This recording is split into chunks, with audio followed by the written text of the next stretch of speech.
Good afternoon. We are live from City Hall, River Valley Room.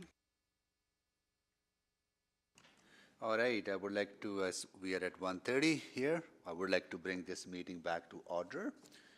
And we are hearing from the members of public. We heard from Sydney Bond, Robert Miller, Stephanie Drozda, and our next speaker is Julia Roy. Hi, thank you for providing this opportunity to speak. My name is Julia Roy, and I'm here to state my support for the Community Energy Transition Strategy. This action is needed because climate change affects everything important: our health, our communities, jobs, the economy.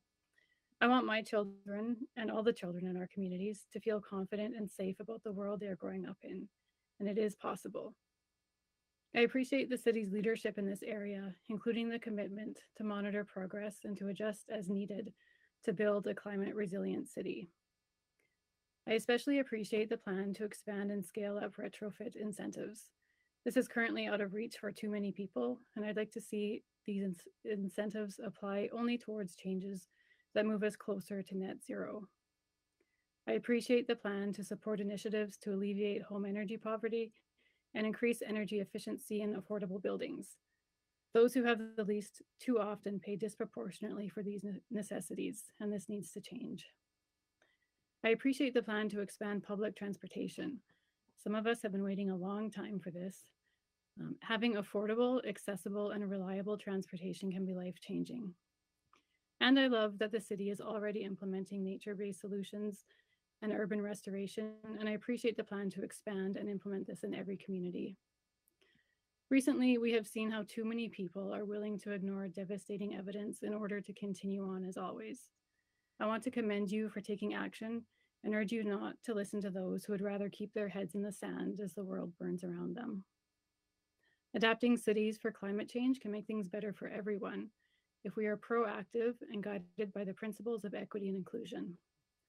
We can build communities that are healthier, more vibrant, where people are thriving, and where their utility costs aren't eating into their food budgets. By planning to include those who experience barriers to employment and the work needed for these changes, we can make this a just transition for all, as it should be. One other point: suburbia is bad for the planet and for people. I would love to see all city council members separate themselves from developers and create policies to prevent future council from their influence, so that we can genuinely face the issues of urban sprawl, among other issues such as low-income housing, without any conflicting interests getting in the way. For those who would discount these energy transition strategies because Edmonton is just one city in a province determined to drag its feet, I would say action is better than no action. Saving some is better than saving none. From a book about truth, courage, and solutions for the climate crisis called All We Can Save. We already have most of the solutions we need. We just need to get to it. So thank you for getting to it. Thank you for being a leader. Please continue and don't slow down. Thank you so much for your presentation. And next we go to Camille Jasper. Good morning, Mayor Sogi and councilors. I'm grateful and I'm humbled whenever I get to speak here. 5 minutes is never enough for me. So first I'll summarize the memo our committee submitted, and if there's time after, I'll speak to my own professional recommendations. The City of Edmonton is on the right track. 2021 and 22 were about laying the foundation, and laying the foundation is sort of thankless work because the hardest part is always taking those first few steps, and there aren't going to be results to show quite yet. Edmontonians are anxious to start seeing results, and our committee is anxious to start seeing an annual update to the strategy that demonstrates success and tangible outcomes. Over the 23 to 26 budget cycle is when we ramp up. This is the exciting part. Future annual updates will show Edmontonians what their investment in their community, their health, and their future bought them. The actions in the strategy need to be funded. That's what you keep hearing from our committee. The actions are there, the ideas are there, the plan is there, but few of the actions have been funded to date. I'll come back to the affordability of investment question if there's time at the end. Another key theme you've heard us repeating is that we need a robust framework for thinking about risk. Climate change planning is so challenging because we don't know what the world will look like in, say, 20 or 30 years. But the city and its partners, ATCO, EPCOR, the development industry, are investing every day in infrastructure that lasts for 30 or 50 or 80 years. We need a smart way of managing that uncertainty. For example, we need to think carefully about solutions that we know are necessary but temporary bridges to more permanent solutions. We need a smart way of thinking about emerging technologies and unproven technologies.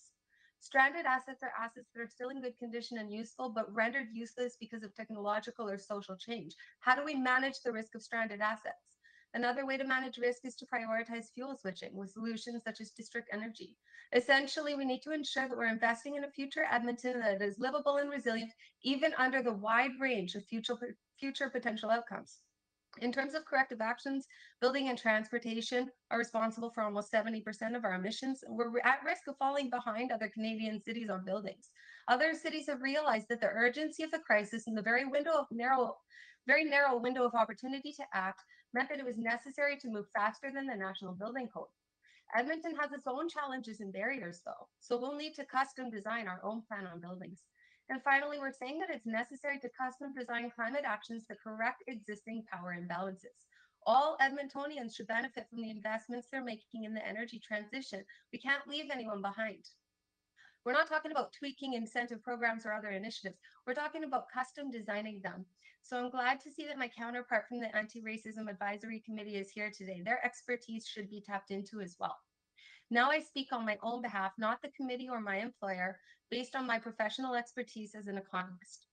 We're entering a new era. Stagflation is looking more likely each day. High inflation combined with a long, deep recession. Many of us are aware that the number of Edmontonians without homes has more than doubled in the last 2 years, and we can all see the visible impacts of the ways in which we've failed our most vulnerable. Safety in Chinatown, safety on transit, but it's just getting started.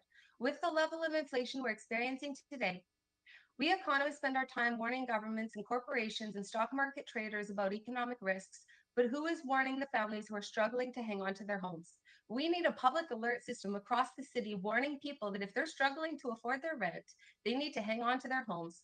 Landlords will be looking for any reason to get rid of current tenants and charge higher. This is how mass homelessness happens, and it's happening now under our watch. Somehow, the people on the front lines need to be given the information necessary to plan and survive the hard times that are coming. But what does this mean for the energy transition? It means that those of us who make decisions that determine how expensive homes and taxes and utility bills are have an obligation to park our personal interests and work together to figure out how to make the necessary investments at the lowest cost possible. The other implication of stagflation is that it turns economic policy on its head. Rather than aggressively pursuing growth in periods of hyperinflation, governments need to cool down the economy. It's why the bank is increasing rates. But of course, we have to make this massive investment in the energy transition, which will further contribute to the inflation problem and climate change. This is going to be the wicked problem of our times. Part of the solution, in my opinion, is this. If we ignore embodied carbons or the emissions of the materials that go into our infrastructure, then we risk overinvesting in infrastructure replacement, which will worsen both climate change and the inflation crisis.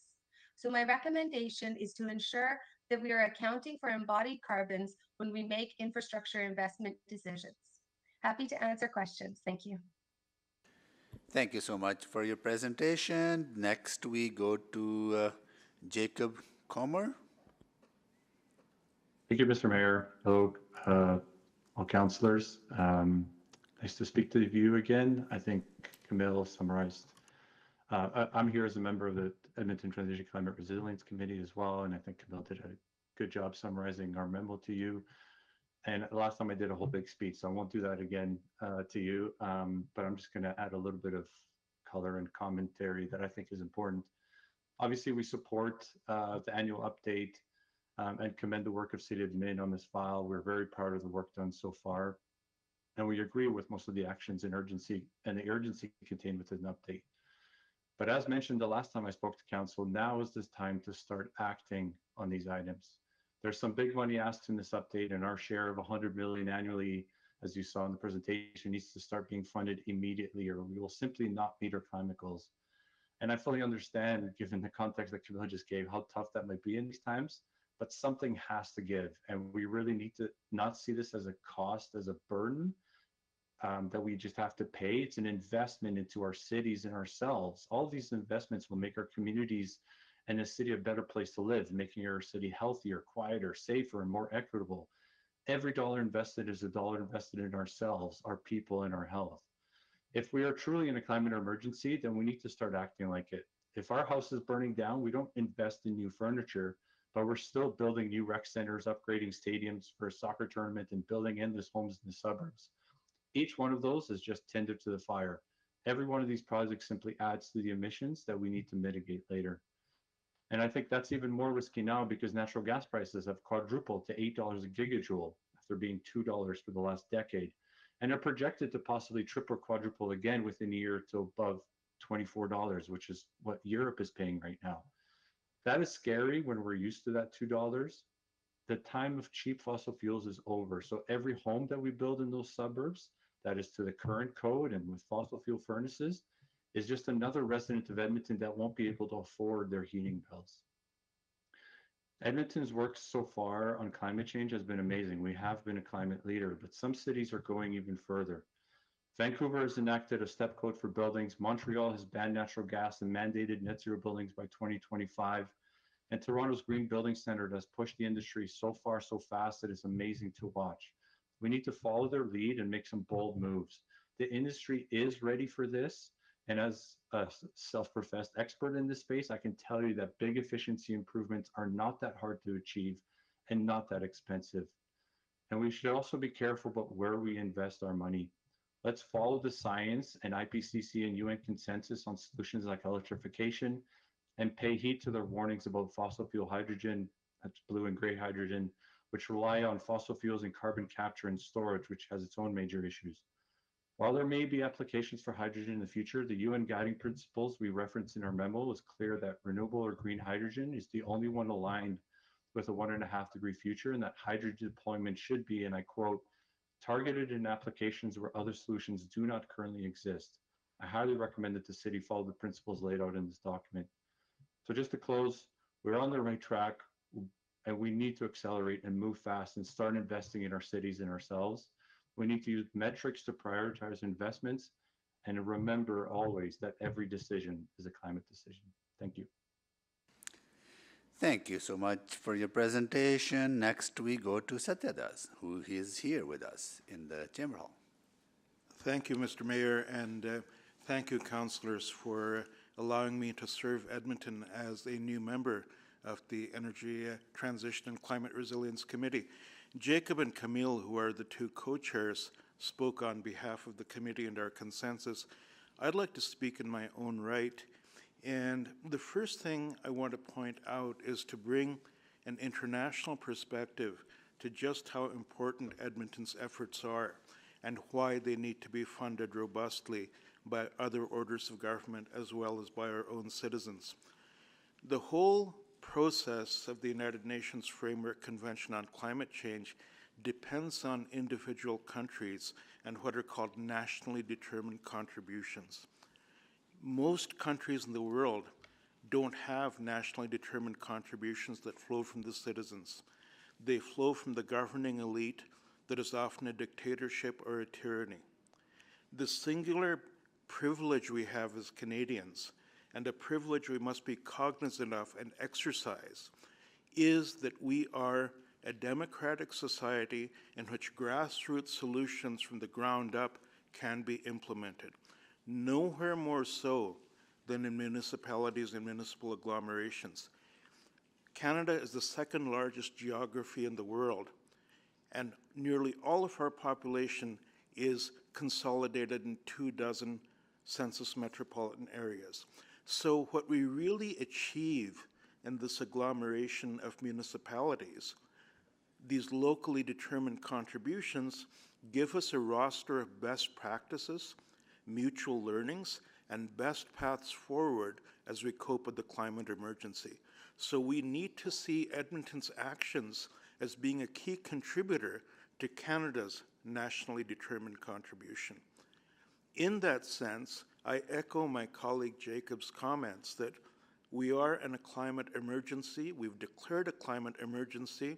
Yet the mindset that we are in an emergency has not yet extended to all the levels of government that we delegate to carry out our will. When Edmonton chokes on forest fire smoke every summer, no one is asking, what is the incremental cost of adding one more firefighting remedy to the mix? It just gets done. Our senior orders of government need to follow the wishes of our city administration, you as a new city council, and of us as citizens, and realize that when the planet is on fire, we need an emergency response. More committees, more studying the work, more time to develop action plans, that is gone. The IPCC has made it clear that 2050 net zero is not an option. It has to be by 2040 if we're going to save the planet. We have 17 years to act. So what we do locally matters. It matters a lot. It matters a lot in setting an example for the world. It matters a lot in charting a path forward for Canada. And as a high carbon footprint nation on the consumption side, and as a fossil fuel producer, we have a special planetary obligation to mitigate, adapt, and be resilient, and to do it in an inclusive way. Camille spoke about inclusive societal development. We need to always keep first and foremost the lowest socioeconomic denominators in our society, which is that those who do not have privilege, those who do not have power, those who do not have economic empowerment should be at the forefront of being able to find the best solutions forward in the climate emergency. Thank you for your time. Thank you so much, Satya, for being here today. And next we will go to Klaas Rodenberg. Thank you very much. Again, as per the previous three speakers, I am a member of the ETCRC and have been, I was one of the original members when it was ETAC to set up, and I would like to just take a few seconds to give my condolences to Jim Andre's family, because he was the one that originally enticed me to apply for that, and I was lucky enough to get selected at the time. So what I'd like to do is speak as a citizen and just some of my observations. And the biggest notice here is that what you see before you is not something that just came out of thin air. This was a lot of hard work by city administration, by previous councils, and the work that goes in. And I have to give a lot of credit to the people that work there. And there's still a lot of work to be done to set that up. So I'm here to say that I support the update. It's an annual update, so that keep in mind that we'll be back here next year and the year after to show that progress has been made, or at least I'm assuming that's going to happen. To do that, it's a dynamically driven approach whereby we can be opportunistic. We're not going to put all our eggs in one or two silver bullet solutions, sort of thing. So over the last 6 years, there was initially, when I started, there was a strategy in place. The goals were never actually achieved. So that was one of the things that we started to work on. Then Jim put together the IPCC conference, and this was the first time ever that IPCC talked to cities as opposed to countries in terms of getting solutions to these type of things. Out of that came the Edmonton Declaration, which bought into the 1.5 degree limit on from Paris. The strategy at the time did not meet that, so that as we started working on this new plan that you see in front of you, that was taken into account. And as I understand it right now, it's there's about 3,000 municipalities that have signed on to this. So this leaves a great opportunity for the city of Edmonton to be a leader and use its contacts with the C40s and these municipalities. And as Satya said, come up with best practices. You see in front of you 105 some opportunities. That doesn't mean all of them have to be done at once.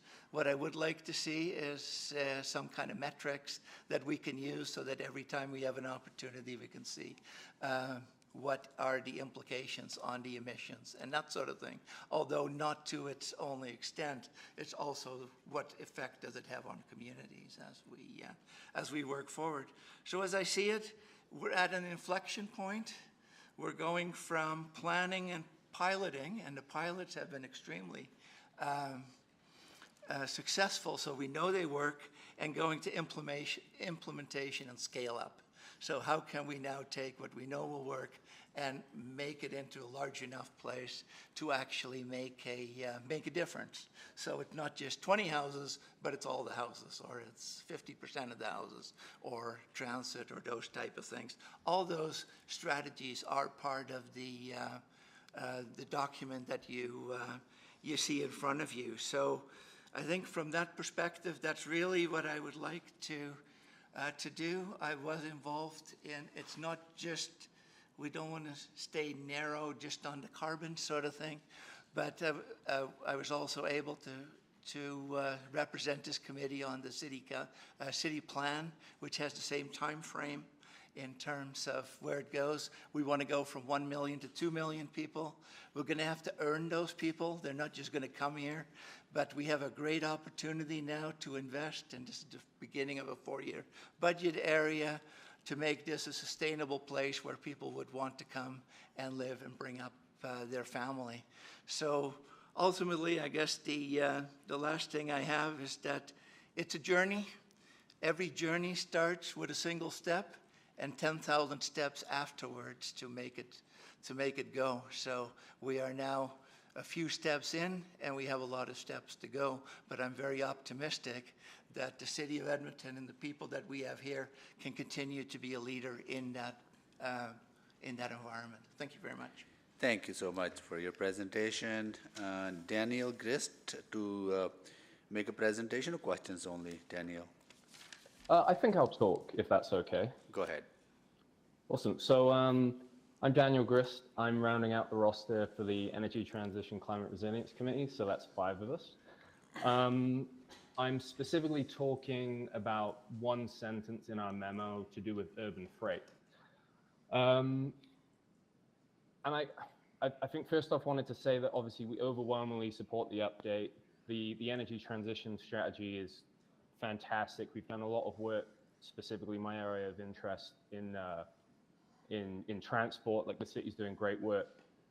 But I wanted to take this opportunity to highlight what I think is a potential, something that we're overlooking. So if I could, I would talk about, I would start to explain what I mean by urban freight. So almost all global trade originates, transverses, or is destined from metropolitan areas. These act as hubs in the global goods distribution network. So urban freight is the means by which these goods are collected, transported, and distributed within urban environments. How this relates to our emissions for Edmonton is that a third of Edmonton's emissions come from transportation, which is obviously a huge chunk of our emissions. Assuming Edmonton aligns with Canada on average, this means 42% of our emissions come from urban freight. It may be worse than this, bearing in mind that we rely on rail and road freight over marine freight because we're landlocked. But this means roughly 13% of our emissions come from urban freight or road freight. This isn't something that's going to fix itself. Between 2005 and 2018 in Canada, road freight emissions increased from 48 megatons to 65 megatons per year. So with time, we can expect this to get worse. Groceries moving to online to door delivery, retail, like online retail, increasing over time. This is going to mean that all of our last mile delivery urban freight is going to, the emissions from these are going to increase. We should also note that based on the city plan, as we increase to a city of 2 million people, this is also going to have a knock-on effect from our emissions from urban freight. What we're currently doing in relation to the energy transition strategy is we have one action. So pathway 3, action 3.15 of the energy transition strategy, we have set out to develop a strategy by 2030. So my understanding is what we're currently saying is we will have finalized a strategy to tackle 13% of our city's emissions by 2030. And obviously this it's extremely difficult for us to meet our 2030 target of a 50% emissions reduction if we're saying 13% of our emissions today we're not going to begin tackling until 2030, and that number will likely have increased.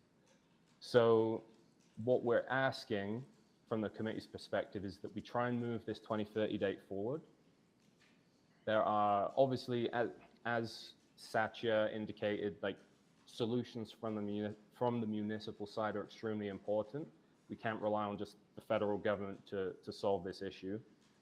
And as Camille indicated, we're going to be in a very difficult economic situation. But there are ways in which we can tackle reducing emissions from urban freight. We could give prioritized roadway usage to zero emissions delivery vehicles to be able to use bus lanes, which would synergize with our 50% modal shift strategy.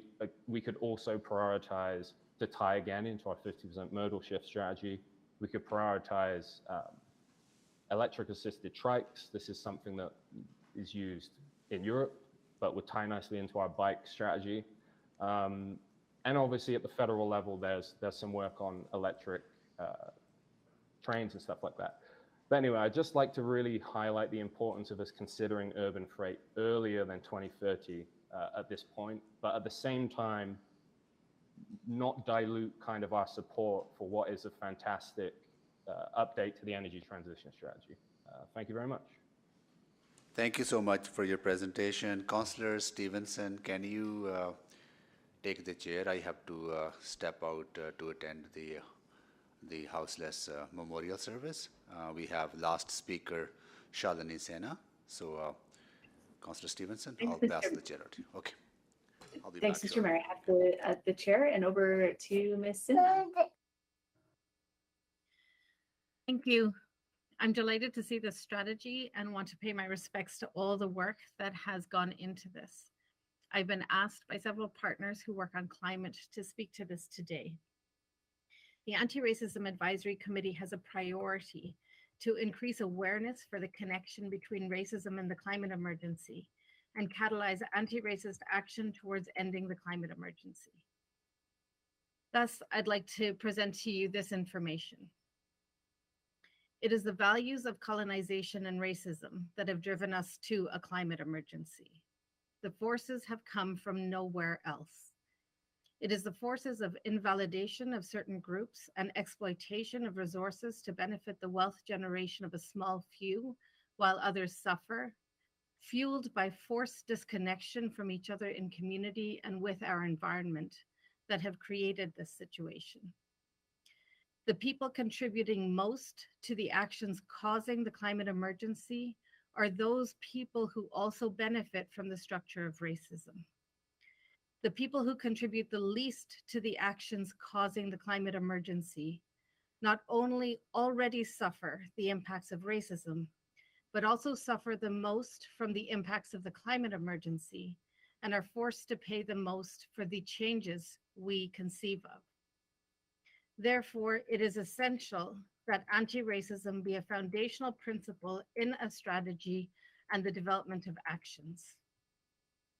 I myself, through my company Inclusive, am engaged as the equity lead for a major climate action plan for a large university in the United States, because they understand that centralizing and embedding anti-racism in all aspects of the development of a climate action plan is required today to create a plan that will be equitable and effective. I'm delighted that the GBA Plus analysis states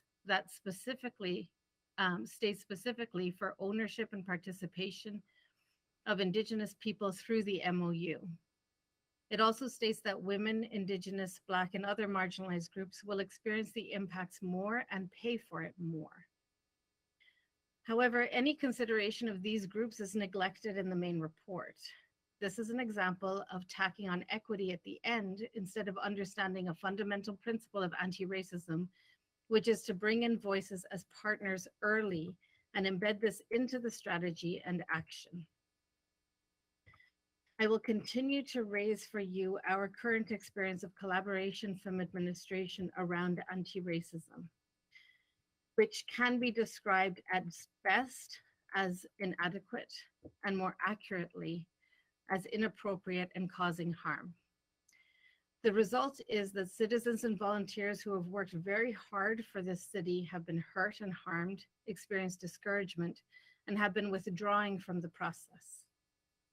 While I appreciate the expressed intention to bring anti-racism into the city manager's office was to demonstrate commitment and the power to mobilize action, our experience has been that more harm has occurred since it was moved from social identity and social inclusion. I'm sure this is not the intention, but as you know, with anti-racism, intention doesn't matter, only impact. On the citizen side, I'm delighted that the Anti-Racism Advisory Committee and the Energy Transition and Climate Resiliency Committee are finding ways to work together. And ARC also has our partners with Youth Council and forming relationships with the Transit Advisory Board and other folks in administration who care about climate and social justice, with whom we are not fighting to raise the case for anti-racism. I will share one more critical example, and it's only one example, of the need for anti-racism for thinking in the strategy. The objective of zero emissions transportation includes public transportation. This means a lot more people from all backgrounds in Edmonton need to want to use public transportation. Currently, safety on public transit is being used as a pawn in the struggle around police funding and social repair funding. As long as safety on public transit is used as this pawn, efforts towards this goal in this strategy are undermined. In conclusion, I ask you to ensure that the principles and actions of anti-racism are structurally included at every step of this strategy. I ask you to acknowledge that this is not currently the case, and I ask you to support those citizens who are working hard to bring this perspective to this plan. Thank you.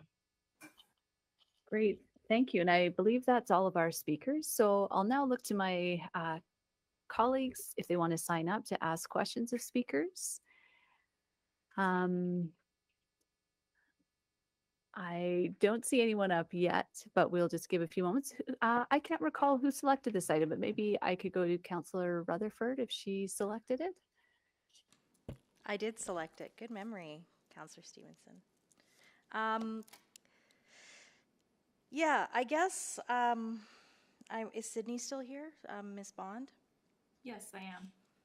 Yeah, there's something that you said that kind of struck with me, and I felt kind of was at odds with the report that we received, and so I wanted to dig into that a bit, because you said, you know, we need a measured, thoughtful, and deliberate approach, which we have a strategy, but the strategy is calling for a sense of urgency. The report really highlights that this 4 years is critical to how we reach those climate goals.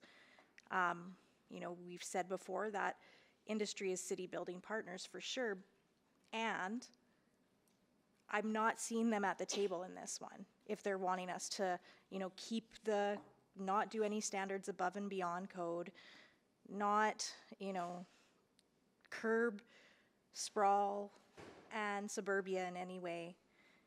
And I'm really struggling. I'm really struggling with what I'm hearing from you and your industry, quite frankly, and the report in front of us today. Could you speak to that? Yeah, I would be happy to. So what we mean when we talk about intentional approach is having a good understanding of all of the components that go into construction specifically for us and how to build a home and what does that mean. Cost is obviously in the forefront when we're having this discussion, but anyone that has, you know, an understanding of building code and the new tiers that are going to come in can see right away the unintended consequences of leaping to like a tier 4 or a tier 5 stage when it comes to discussing energy efficient building. Because there's a lot of other things that haven't caught up to that yet if we're speaking about Edmonton specifically. So utilities have come to the table a little late. You know, affordability, we're trying to preserve that. There's a lot of different approaches we can take to building, but we need to have a very good understanding of what each of those impacts are and still have room for innovation in the market for builders to explore, which a lot of builders are and have been for a long time. We are trying to fix a problem in a really prescriptive box. And so we've often been at the table here for City Council, speaking to some of these things. And some of these things will be addressed in City Plan, how we design communities, things like how tall we can make buildings, which way they can face, in mature neighborhoods, what does this mean for upgrading services? There's a burden on whoever is the last in the neighborhood to have an electrified building, for example. So these are just the things that we want everyone to be aware of. Mm-hmm. And speaking from experience in our company here with Effect, we have hundreds and hundreds of conversations a year with people who are interested in building energy efficient homes, and very few of them do it. And the main reason is cost and understanding and education. And we do our best, but we're one. But I'm just aware of my time, so I just want to, but you mentioned cost to private industry, but in this report, it talks a lot about cost that all three levels of government are going to have to incur to address this climate change. Should industry not also be bearing some of those costs? We are already. How so? We are already. How so? Well, I mean, the costs of everything are going up, and that's not being transferred to people necessarily. But I mean, we still need to be able to run our businesses and have people employed and grow our businesses. And what just keeps happening is when red tape. But we're in an existential crisis right now. The environment is one that, in the report, it talks about the billions of dollars that this is going to cost us for every degree that it goes up in social and economic. Like this is going to affect the economy of builders and your business and your ability to grow, right? Wouldn't we rather invest a little now rather than losing a lot later? So building code is getting us there. Houses are much more efficient than they were before. And that's why CHBA has come to the table to try and shift the discussion to retrofits. How do we incentivize? But I've heard your organization come several times in front of council, and every time it's do less, stop. We have a plan, and housing affordability has become the biggest tagline from your industry, and quite frankly, I don't buy it. Thank you.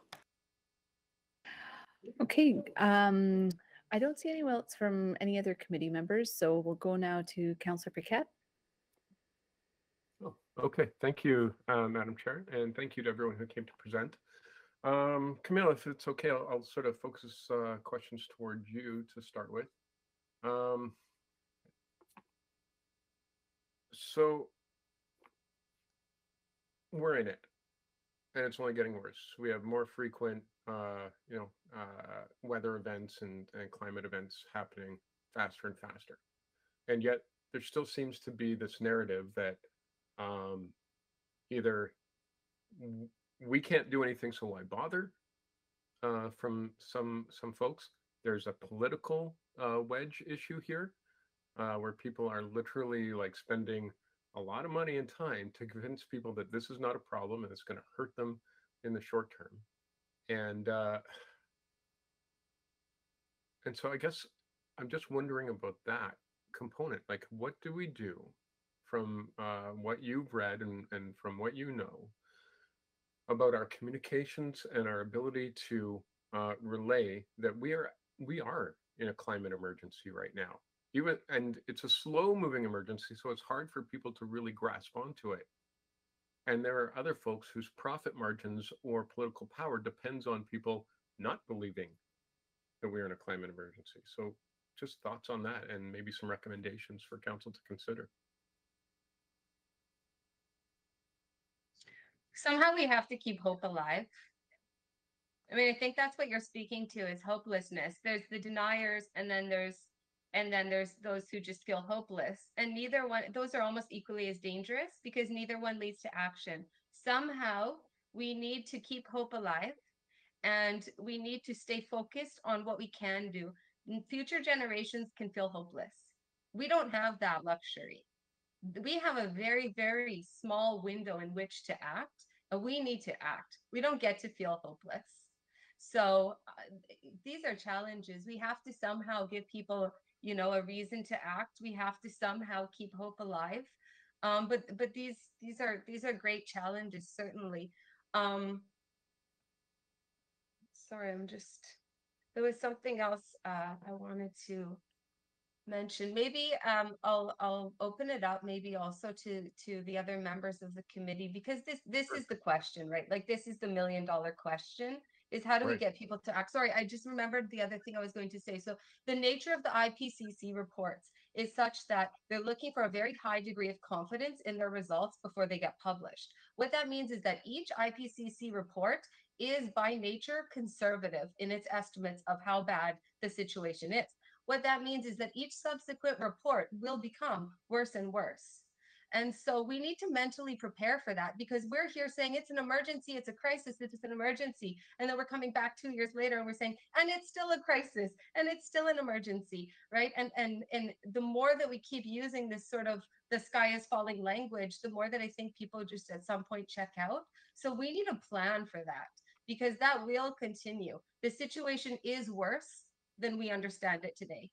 And we will continue the gravity of the situation will continue to be unveiled to us. And so we do need a plan for keeping hope alive and keeping citizens engaged in this. Maybe the other members of the committee have something to add on that. Yeah, no, I like what you said because while you were talking, I got an image in my mind of folks approaching the edge of a waterfall, and you can give up or you can start swimming. And so, yeah, thank you for that. Personally, I would start swimming. So, yeah, if anyone else want to hop in, feel free. Otherwise, I've got another question. Thank you, Camille. Thank you, Councillor Paquette. I'd like to bring a perspective. I was recently at the World Economic Forum in Davos, and some of the findings there are quite startling. First of all, any delusion we have in Alberta that the oil and gas economy is coming back is a delusion. The world has definitively moved past fossil fuels. Most major central banks have abandoned any fossil fuel investment. No venture capital funds are doing it. Where is the money going? And Councillor Paquette, this is where the hope comes back in, how it can be high carbon and low carbon almost simultaneously. The big investment right now is in climate-friendly hydrogen, which means water-derived hydrogen, which at $2 a kilo becomes economical, which is economical at $100 barrel of oil. The biggest investors in climate-friendly hydrogen are Saudi Arabia and the United Arab Emirates. They are taking their fossil fuel profits, pumping out fossil fuels as fast as they can, and betting their whole future on the renewable transition. In terms of a future that'll work, it's also a future where we see that internationally, all the cities I traveled in Europe are of a mentality where cars are not a necessity, they're a luxury. So there are steps we can take. Great, thank you so much for that. I'll turn now to Councillor Wright. Thank you. My first question is for Ms. Drozda. You'd mentioned about incentives and disincentives. And in my mind, incentives always come with a cost that we would have to bear for that. What are some of the disincentives? So I think when I was talking about that, it was in relation to green development standards. So incentivizing and disincentivizing building to higher energy standards. And so in other jurisdictions, things such as putting a bond on a project, and if you don't meet a sustainability standard, you kind of lose that funding that the amount of the cost that you put forward. So there are different tools that can. That would be the builder putting the bond up, right? Yes. So there are different tools that you could consider disincentives, I suppose, to explore. Okay. Thank you. And my next question, I'm going to go to, is it Ms. Jasper? The affordability of investment. Again, I'm focusing here on on our money. So how can we make that investment more affordable? Yeah, and I spoke to that a bit around the conversation of embodied carbons, and it's a complex and nuanced one. But I guess so let's say we're looking at the budget and we've got this list of different options that we can choose between. And then we've got some metrics that help us prioritize and pick which of those options we want to go for. Some are expensive. Others don't cost as much, but they require different tools that may not be as politically popular, or so there's a full range. Some cost more to the city, some cost less, but there are trade-offs. So if we're looking at that full suite of potential options, if we're ignoring the embodied carbons, so those are the emissions that go into the atmosphere before the supplies even land in Edmonton for us to start constructing infrastructure, right? If we ignore those carbons, then we will over prioritize infrastructure investments, infrastructure replacement. And so one way to address the affordability issue, I believe, is by considering embodied carbons in our investment decisions. I believe if we will do that, then it will lead us to an outcome that is both more affordable as well as having fewer embodied carbons in the outcome. So that was what I was referring to in terms of one potential way to look at the affordability of investment. But certainly, regulation, we can say, almost costs nothing. Of course, it does cost something in terms of the impacts of regulation, but regulation is the option to get to quick results without the city having to make its own investments. Okay, so if we can do more, I guess that impacts the global emissions, then that's maybe less that we have to do at home. That is, no, that's too simplistic. Okay, so for example, let's say we decided that we don't like inefficient buildings, and so we're going to tear down all the buildings in the entire city, and instead we're going to construct new net zero buildings. So that would get us to net zero, right? But it would also be incredibly silly because the embodied carbons that go into all those new buildings would be enormous. It would be completely counterproductive. So what I'm saying is that if we ignore those embodied carbons, it will lead to suboptimal policy outcomes. Okay. Thank you. And then I guess to Ms. Bond, I know the construction community is concerned with costs, but I'm just thinking, if you buy in bulk, so if we're doing more purchasing in a more environmentally friendly way, wouldn't the costs for those materials and things come down? Well, it depends what kind of building you're doing, but absolutely. I mean, a lot of our members have done an incredible amount of work to figure out how to address this problem. Some of our members have invested in new technologies. They've started not-for-profit third-party energy certification programs. They've done a ton to kind of move this needle forward. But at the end of the day, we are building homes for people, and people are telling us what they want. And we can do our best to educate and, provide different solutions. But for a lot of people, affordability holds them back from being able to make the purchase or affects how they make their decisions. And all we can do is our best to help them get there. Okay, my thought is if we were all going in the same direction, that would make it more affordable for all of us. But my time is up. Thank you. Thank you. Thanks, Councillor Wright. Councillor Salvador. Thank you, Councillor Stevenson, and thanks to our speakers for being with us today and for lending your expertise. I'm first going to go to Stephanie Drosta.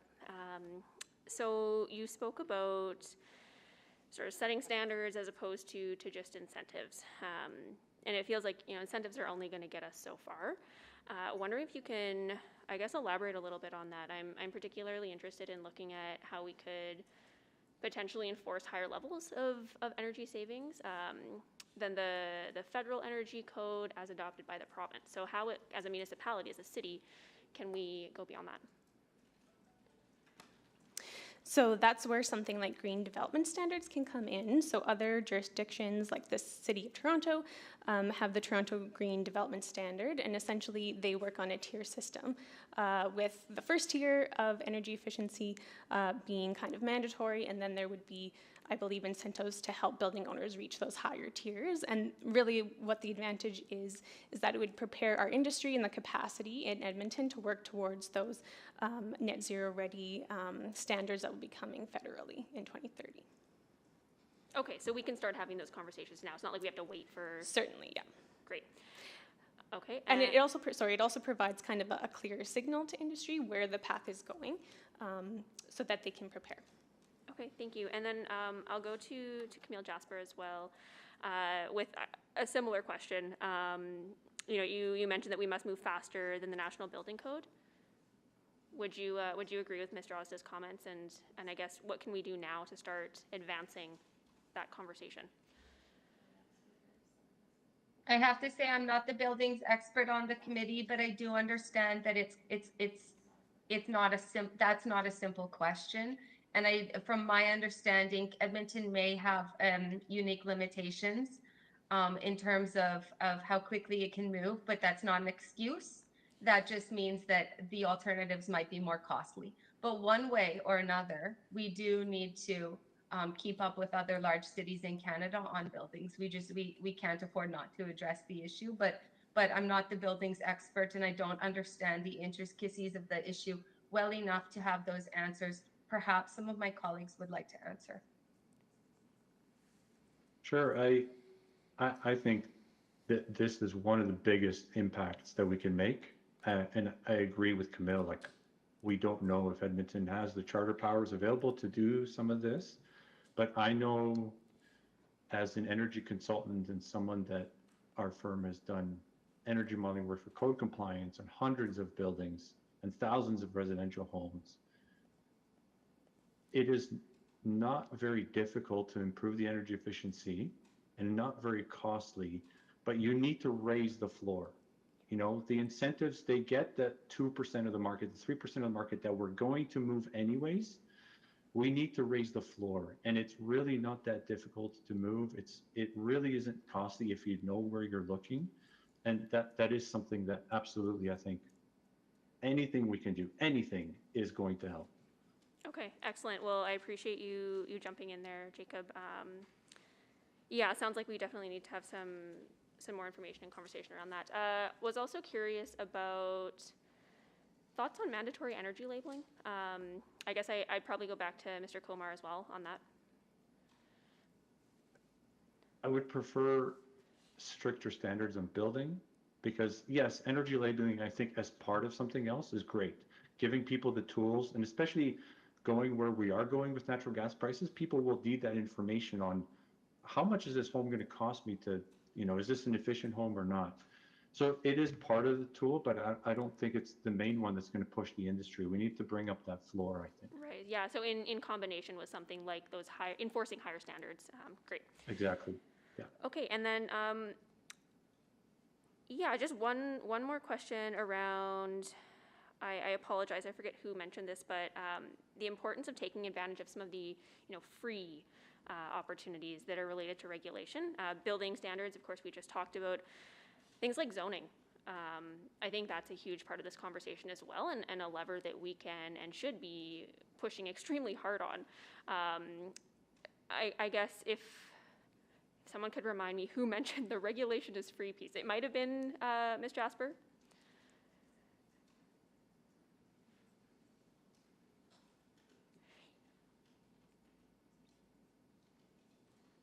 Sorry, Councillor Salvador, may I ask you to please? Sorry, I was just talking about, you know what, I'm out of time. That's okay. Thank you. Okay, thanks, Councillor Salvador.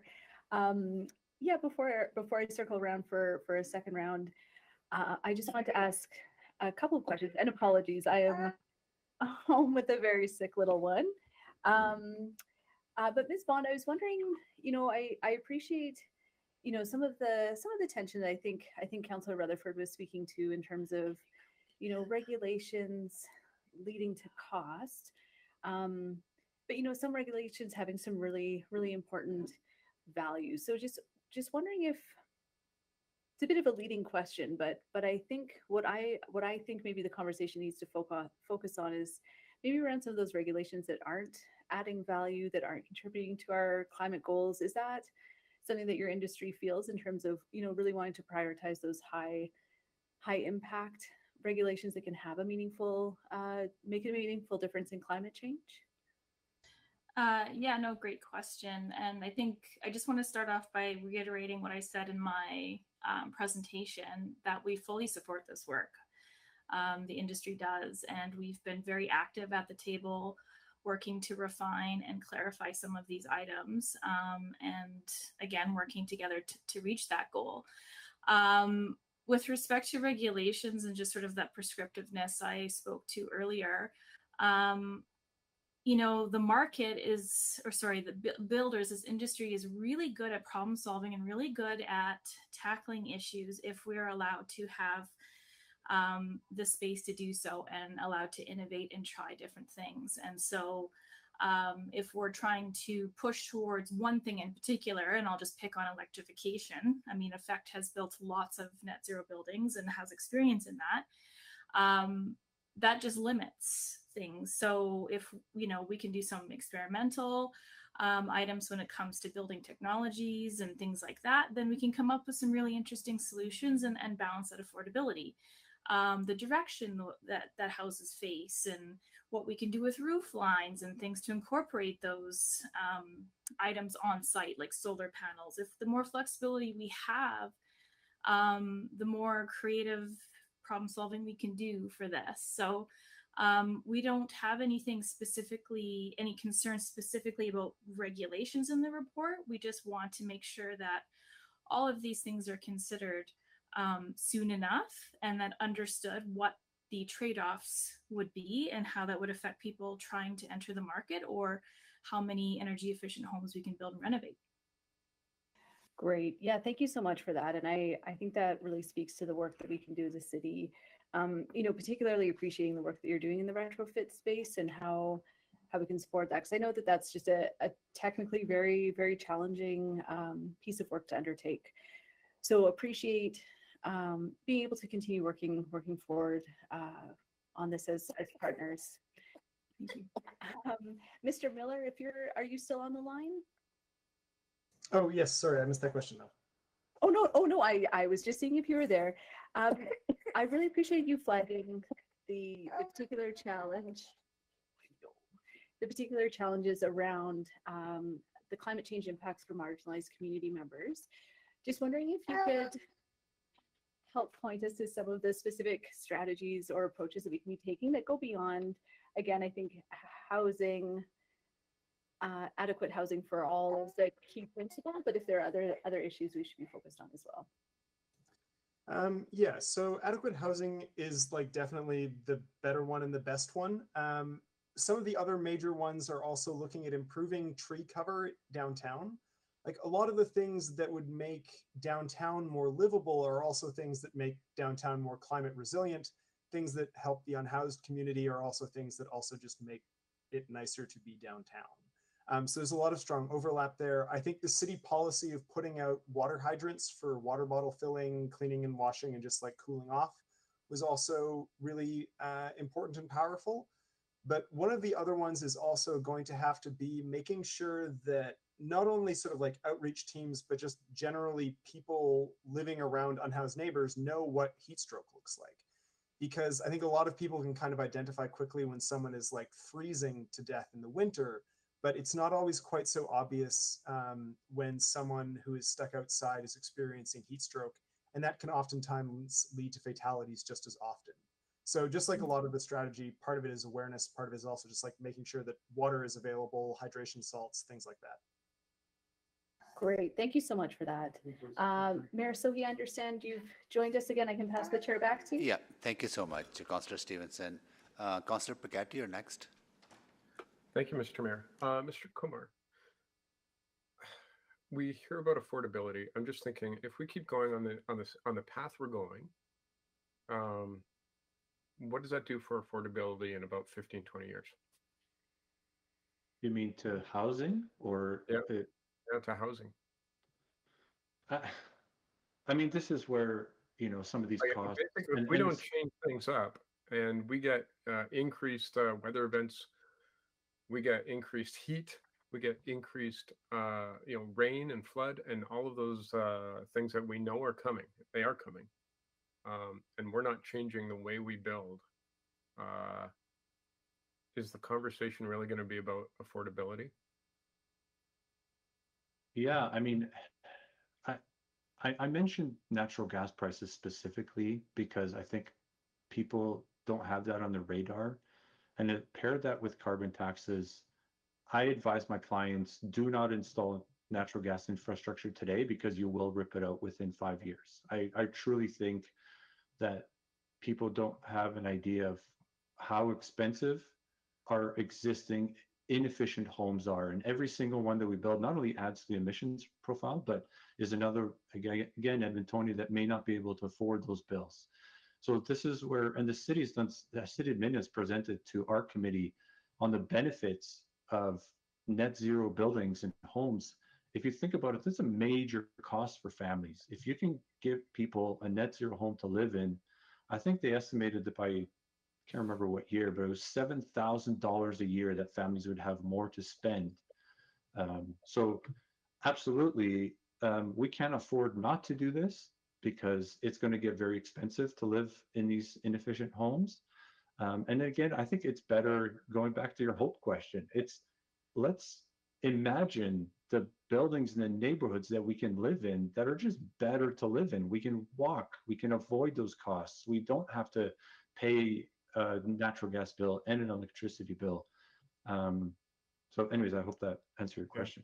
No, it does. I mean, I've heard from so many people who say they felt duped because they didn't even know that getting a net zero home as an option would have essentially not cost them any more money than what they did get. So they're very frustrated. There is a cost, but I do think if you use the right approaches, it's not as much as you think. There are some compromises, for sure. But you're right, and this is partly why we need to legislate that floor in a sense, if we can, because we're responsible for taking care of those people that just don't have information. Yeah, and okay, so and I'll just really quickly to Ms. Jasper, can you talk about maybe the idea of property tax credits for low emission builds, and maybe as an incentive, because we've got this whole talk of CERB, and we've got to talk about inflation being a cause of the government putting money into the community, but we know that that's not the case. It was actually the money that went to corporations that never actually made its way to the community that's the cause here. So are there things we can do to have a direct result? Quickly, please. Quick answer. I'll come around for another round if I have to, Ms. Mayor. That's fine. Go ahead, Ms. Jasper. Go ahead. Yeah, sorry. Yeah, absolutely. There are some fantastic financing tools that can be used. Absolutely. I think that would definitely be one too. I mean, basically tax increment financing type tools, right? Yeah. Okay. Thank you so much. So that concludes the questions to the members of the public. Thank you so much, everyone, for being here today. So, Madam Clerk, I have 3 motions to make on behalf of Councillor Salvador, who worked very closely with the administration and my office to craft these motions. So in order to kind of get going and moving on the agenda, can I make those? I know there are 3 motions, but I probably could make them as one motion, as 3-part motion, right? You have the wording? We have the wording, depending on whether anything's changed since we have last seen them. I would suggest that one of them might need to be a recommendation to council. Which one would that be? Not the labeling and not the energy savings, rather the program. So I see, okay, see the CEP ones, That's right. CEIP one? And that certainly is at the will of council or at the will of committee where it goes to, but there is a significant amount of work being directed in that. Can we as put them written. all on screen so Yes, we everybody will can do that. see that? Then we You can would like them determine as one? all at one. Then we can divide them later on for direction purposes where they need to go. At least that way, council members can see it, and also the members of the public can see it as well, right? So. Just give us one moment. No problem. In the meantime, I can actually read them so people can listen that as well. So the motions are, number one, that administration provide a memo that outlines opportunities, challenges, and options to implement and enforce higher levels of energy savings that the Federal Energy Code as adopted by the province. Due date will be Q3 2022. And the second one will be that administration provide a memo that outlines opportunities, challenges, and options in implementing mandatory energy labeling for new construction. That'll be due date Q3 2022. And the third one, this is the one that needs to go to council, I understand. That administration provide a report outlining the process, work plan, and the resources required to establish a permanent clean energy improvement program for residential and non-residential properties with the intention of developing and fully implementing a permanent clean energy improvement program for the city of Edmonton by end of 2023. So these are the three motions that Councillor Salvador worked really hard to develop. So thank you, Councillor Salvador, for that leadership. Right? And so we'll leave them there, and I'll move them, and we can now go to questions from committee to administration. Okay, let's wait for the people to sign up. Okay, committee members. Councillor Stevenson. Yeah, thank you so much. I echo my thanks to Councillor Salvador for leading on these and to you for putting them on the board. You know, my question to administration is really just, is any of this enough? You know, we see in the report that we need $100 million annual investment, and just wondering if we will have that magnitude of service package in front of us for the budget deliberations this fall, because I think we need to at least see it. You will have a service package that will have that magnitude, but you'll also have opportunities to be able to look at what a number of other different options would be. Most of those will be unfunded service packages that we'll bring forward to you, Councillor Stevenson, but we are doing the direct mapping to the strategy about what the level of investment would be needed for the city. Fantastic. That is excellent to hear, and I really appreciate. I don't mean to underestimate the amount of work that will be to bring forward, but so pleased to know that will be coming for us to review. I think just my only other question that I was hoping you could speak to was just how we can start to use the framework to guide all of our decision making. Again, I really appreciate the point about all decisions being climate decisions, and I'm thinking specifically about you know, we were debating a question recently about investment in some of our ETS fleet, and you know, reinvesting in some diesel vehicles, but still kind of being on track for the overall goals of converting the fleet to sustainable or renewable energy. But again, just wondering if there's any way where when we're looking at a decision, it can kind of tell us if we're getting closer, further behind, or staying in line with our carbon reduction targets. Councillor Stevenson, we're definitely on that path, and I think you're going to see a lot of that through the priority-based budgeting process and our carbon accounting that we're bringing forward, and that will continue to evolve as we evolve and mature those processes. We are, you know, one of the first Canadian cities to have a carbon budget as far along as we are. Stacey, please correct me if I'm wrong with that. So it is an evolution, making sure that we get council the right data for your decision making. Excellent. That's wonderful. And again, I should have started by saying just how impressed I am by this work and really encouraged by what's happened and what will be coming forward to us at budget. So thank you so much. And thanks again to the mover. I also, just on behalf of Councillor Rutherford, she has a motion related specifically to, we've talked a lot about in this report, some of the climate change actions that we can take. And I believe that Councillor Rutherford is particularly interested in the specific projects related to climate mitigation and resiliency. And I can move the motion after we've dealt with these motions, but really just wondering what work is happening in terms of with capital investment, highlighting how those, sort of the urgent ones to address some of the climate change impacts that we might be anticipating. Councillor, as part of the budgeting process, there is work to look at what projects, initiatives would help with managing or reducing some of the climate risks associated with the changing climate. Was that the question you were asking? Yeah, I think that helps. I will message the draft wording that I have from Councillor Rutherford that might provide a bit more clarity. And I think the intent was just to make sure that we have that information in front of us ahead of budget decisions. So again, that can recognizing that the priority-based budgeting process will likely highlight some of those, but just so that we have a really clear understanding of what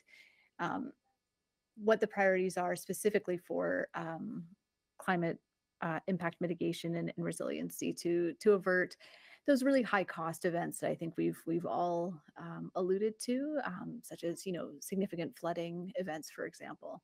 But I'll share that wording and look for some further advice. Yeah. Thank you, Councillor Stevenson. Maybe what we can do to, from a time efficiency point of view, we can make that part 4, if you don't mind, part of this. Part 3. No, not in the least. Yeah. Would you like me to read it in now? Yeah, if you don't mind. I think clerk have wordings for that too, right? We do not. Yeah, okay. So if you could send it in the chat, that would be much appreciated. If you could send it in the chat. I have the wording here. I can read that if you want me to, Councillor Stevenson. Yeah, I can read it out and I'll just get it into the chat for clerks right now. So that administration provide a report to committee, excuse me, on the current work and potential work required to address climate mitigation and resiliency and any priority projects for the 2023 to 2026 budget from a risk mitigation perspective, with a due date just in the standard 13 weeks. Okay. All right. Thanks. So we'll add that as part 4. Thank you so much. Councillor Rice. Okay, so question to administration. Regarding the clean energy improvement program, and then there are 2 requires. The first one, I just wondering, do you have any idea for the timeline for the significant regulatory changes that allow us to take action to do the work? So I want to understand that timeline and for the planning perspective in terms of budget and in terms of any actions we're taking. Yeah, Councillor Rice, we would work through that we're already working on this right now, actually understanding how the regulatory environment needs to change. And then through the next year, as we advance, any changes that need to be made, we'd bring those to council at the relevant decision points for you to make the decisions on. Specific timeline? Specific timeline, we're working towards full implementation. I think that motion says Q4, I'm sorry, I can't see it all, end of next year. So what we're doing right now is we're figuring out what are all the pieces of regulation that need to change. So for example, our agreement with Alberta municipalities. So as soon as that's ready, we will bring it to council. So there'll be a few milestones through the next year. I don't know exactly what those milestones are yet, but as we know them, we will bring them forward. My question specifically, and why I'm asking this, I just want to make sure, do we need to have that change happen first before we take actions, or we can take actions because right now in this strategy there are more than 100 actions, and do we not need that first, or we can take actions at the same time or working on that regulatory change. And because I do want to make sure we do things in the proper way and then to not broken any recreation process. I understand. Thank you. Yes, we can do both at the same time because of the importance of this action and the overall strategy work. Okay, so thanks for that clarification. So the next question is a funding source, because this requires significant levels of new funding. And we already know the numbers right now. And where is that funding source could from? And it could from city capacity perspective, with limited resources we already have, how we can really provide that support. I would like to understand clearly for that funding source where it's from. We're working through that as well right now, understanding the utmost importance to that. And perhaps one of the funding sources could be financing through something like the Canadian Infrastructure Bank. I can't say that's for sure right now, but it's the reason why CEIP is could be desirable to something like the Infrastructure Bank is because it is backed by the city. It is a very stable investment. So we're working through that right now. And perhaps Ms. Padbury could add more if she'd like on that. We won't commit, council, until we bring those decision points to you, though. We need to do the work until we can tell you what the best way forward is. But how we can have this proper discussion if we didn't identify the funding source at this moment? How we can have that clear discussion and during budget deliberation, and how this link back to the, because specifically in the report and mentioned the tax increase potential. And then I want to get that point as well. So yeah, so maybe if I can just jump in here. So part of doing the work is identifying all the opportunities and then determining the appropriate funding source for them. And when you see a tax levy increase stated, that we're doing that simply to show you the magnitude. And I believe a couple of weeks ago, council had asked us to always provide to them what the potential tax levy increase would be. So you're seeing that just to get an order of magnitude. But part of the budgetary process is to look at all of the options to identify an appropriate funding source and determine what that is based on the opportunity. And then that will be brought forward in the fall. So in the fall, when we bring it forward, we'll give you what potential funding sources can be. Okay, so that means, and before budget deliberation process, we will know clearly where the funding source will come from. Yeah. And but so far at this moment, we don't have that clear projection, and then what could be the funding source, what could be impact on the tax levy as well. Right? Yeah, I think that's fair, Councillor. I think there's one other really important point to note, that there would definitely be a cost of not doing this work on the long term. So while there are always going to be costs associated with climate change action and energy transition, if we don't do it, I think over time, the cost of not doing that will also be huge to taxpayers. And I think that's the sort of consideration we need to always show, not just the cost of doing this work, but the cost of if we don't do it, in terms of all sorts of things. And, we recently spoke at EMRB about how important it was to investors, to investment attraction in this city. A lot of the investors are asking questions about what are you doing in climate change. We want to know before we bring millions of dollars of investment. So there's a cost as well to not doing this work, and we'll try to make sure that's super clear to council. And then we also will have the different orders of government to invest this as well. Correct. So it's not just for our city. Yeah. Absolutely correct. Okay, that's my question. Thank you. Thank you, Councillor Rice. Just to follow up on that, the potential of having private sector involved in the CEIP and having conversations with the institutional investors and also engaging the industry here locally to because I see that as a huge opportunity for economic growth and job creation locally here, because retrofits right here done by local people, right, local folk, companies. Agreed, Mr. Mayor. There's a huge economic development opportunity here for job creation and also an opportunity for private investment. Yeah, okay. And also, looking forward to that conversation that you would have and report back on the Canada Infrastructure Bank. I think that helps de-risk some of that investment by federal government picking up some of the risk on that. So that's good. I look forward to that. But I do want to come back to Councillor Stevenson's question as well, right?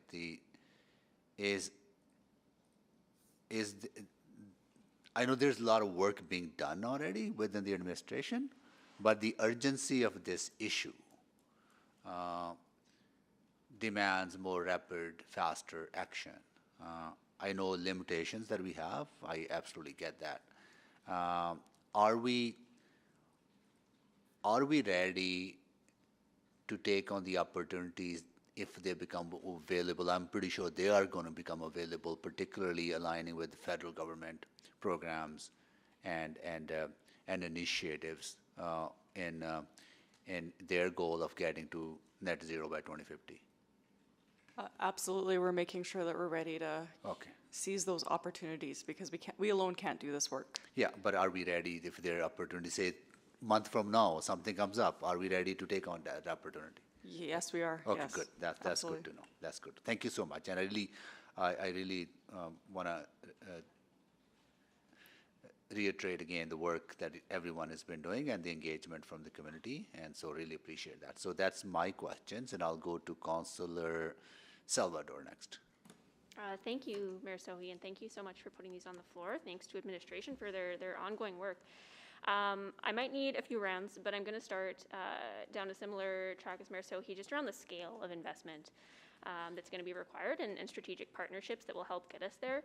So recognizing that over the next 4 years, we'd be looking at $100 million a year investment as a city, and then counterparts in provincial and federal for about $200 million.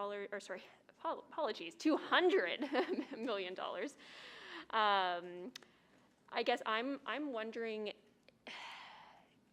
with federal dollars become available, which it's looking like they very much will, are we going to be dependent on the province being bought into that as well? I'm thinking about the Rapid Housing Initiative, for example, where there was a much more direct collaborative relationship between cities and the federal government.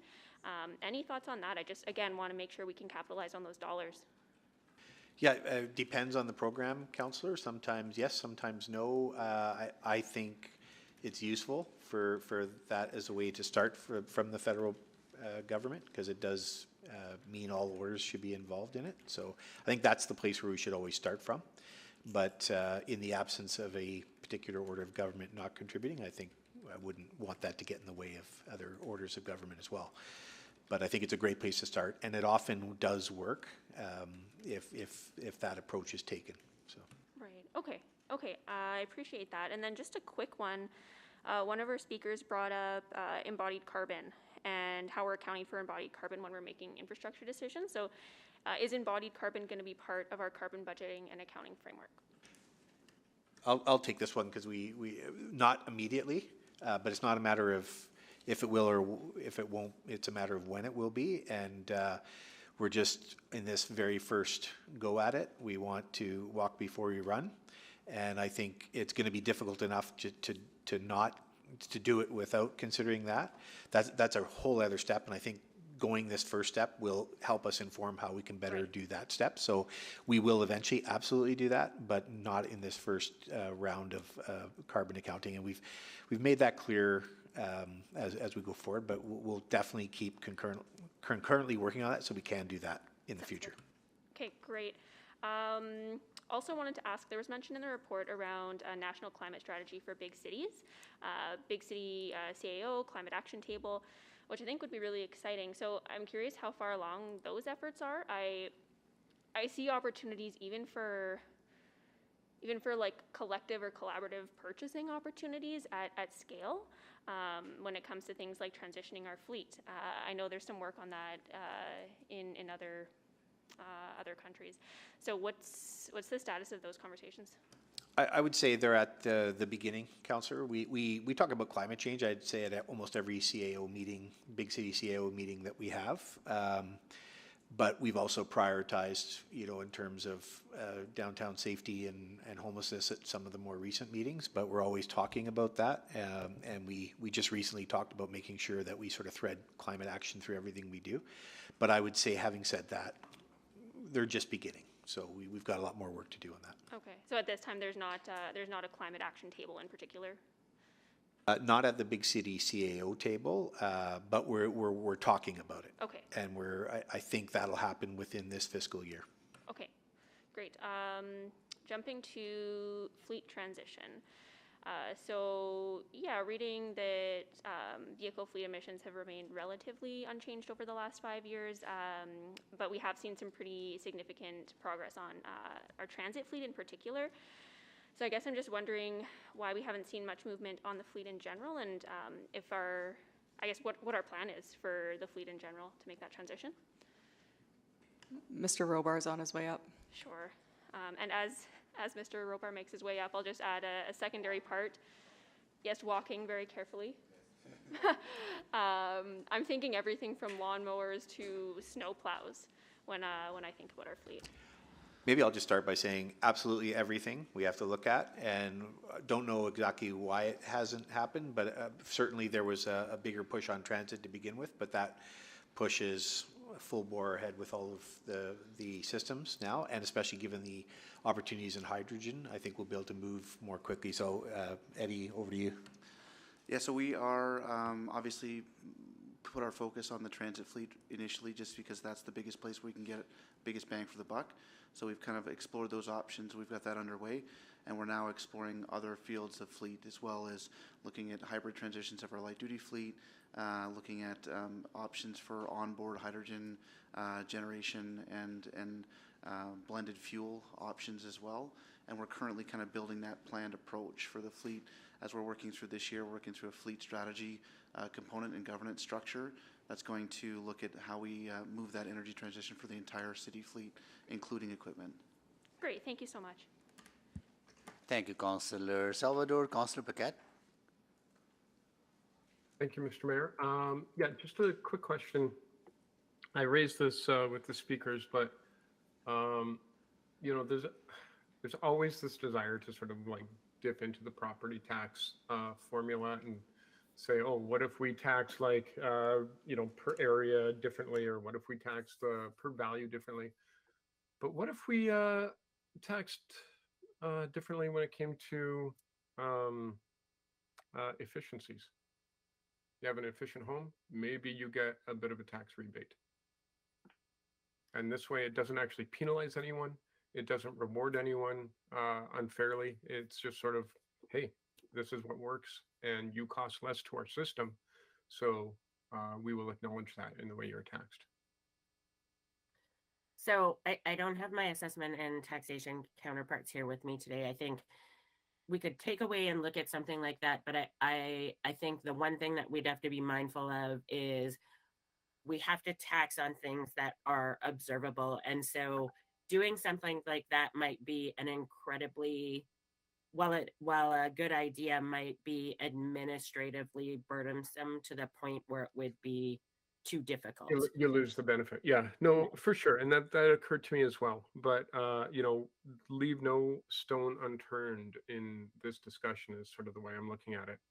And it may be that, and my suspicion is that it's not feasible. But in asking the question, there may be things that come up that we haven't considered before. So, Mr. Mayor, I won't actually add it to the motion because I can't. But maybe if administration is open to it, I'd love to have this conversation with them, maybe offline, and see where we can go. Yeah. Okay, thank you. And I'll come back around to just to speak to these incredible items. Thank you. Councillor Rice. Thank you, Mr. Chair. Mr. Coble, I really appreciate you bring that point regarding if we're not doing this, we may cast, we still have cast. So can you give me a little bit more information regarding that? I think to educate and help our public to understand and how important this work we need moving forward. I think that type of information and will have that educational piece inside, and then it's meaningful for us to make a decision. Yeah, thanks, Councillor. I think I'll hand over for some very specific examples, so go ahead. Yeah, so one example, if I can run it through, is increasing extreme weather events. So if there's more, bad weather, and that's ruining or damaging property, will have direct impacts. And then we'll also experience indirect knockoffs from that as well. And so our work has found that there's going to be a cost of $2 billion annually as early as the 2040s. So somewhere between the 2040s, 50s, and 60s, we could expect on average to see GDP losses of about $2.1 billion. And with each degree warmer we get, those risks and those costs increase. And so by the 2070s, our study shows that that annual average cost of the damages, those impacts, the GDP losses, would be as high as $6 billion a year. This type of information will be public, accessible to our Edmontonians, right? Yes, Councillor, and I think as part of our communications, we need to constantly talk about that as we communicate our decisions. Okay, thank you. That is only my question, but I have a question to the chair. From like time efficiency, we have so many other items here. Is that possible? We vote on motion part 1 and 2, and then refer the part 3 and 4 as requisition to the council. I can just provide some procedure clarity. So we understand that for part 3, there is work planned and underway. So we can change that for all of the parts of the motion to be voted on today as a group. And we'll also put up item 4 that I don't think we have up right now. So part 1 and 2 can be voted together, and part 3 would have to be separate vote, and part 4? No, we can put them all up together to vote as one Oh, I vote. see, we can. Okay. I think we can get through this, Councillor Rice, and there's only a couple of members lined up to speak. I'm sorry, on questions. I think we can get through this in maybe next 20 minutes. That'll be right. So, Councillor, then, because if we refer to council, then there'll be whole debate at council again, right? So, Councillor Salvador. Yeah, thank you. So just pick up where I left off around fleet transition. Thank you for those comments, Mr. Robar, wherever you went off to. But yeah, I think there could be some exciting opportunities on the heavier vehicle side and the heavier fleet side around hydrogen as well, to your point, Mr. Corbold. District energy.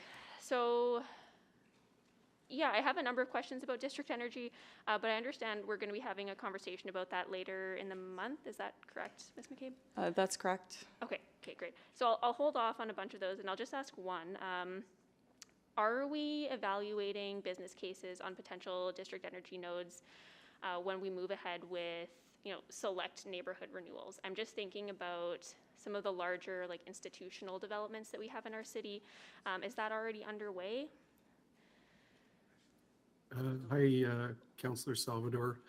We have 2 focus areas, Blatchford, Downtown District Energy, but we are doing a strategy that's identified in the energy transition strategy around nodes and corridor district energy systems. And so that work is about to get underway or is underway, and that would help us prepare for those sorts of instances.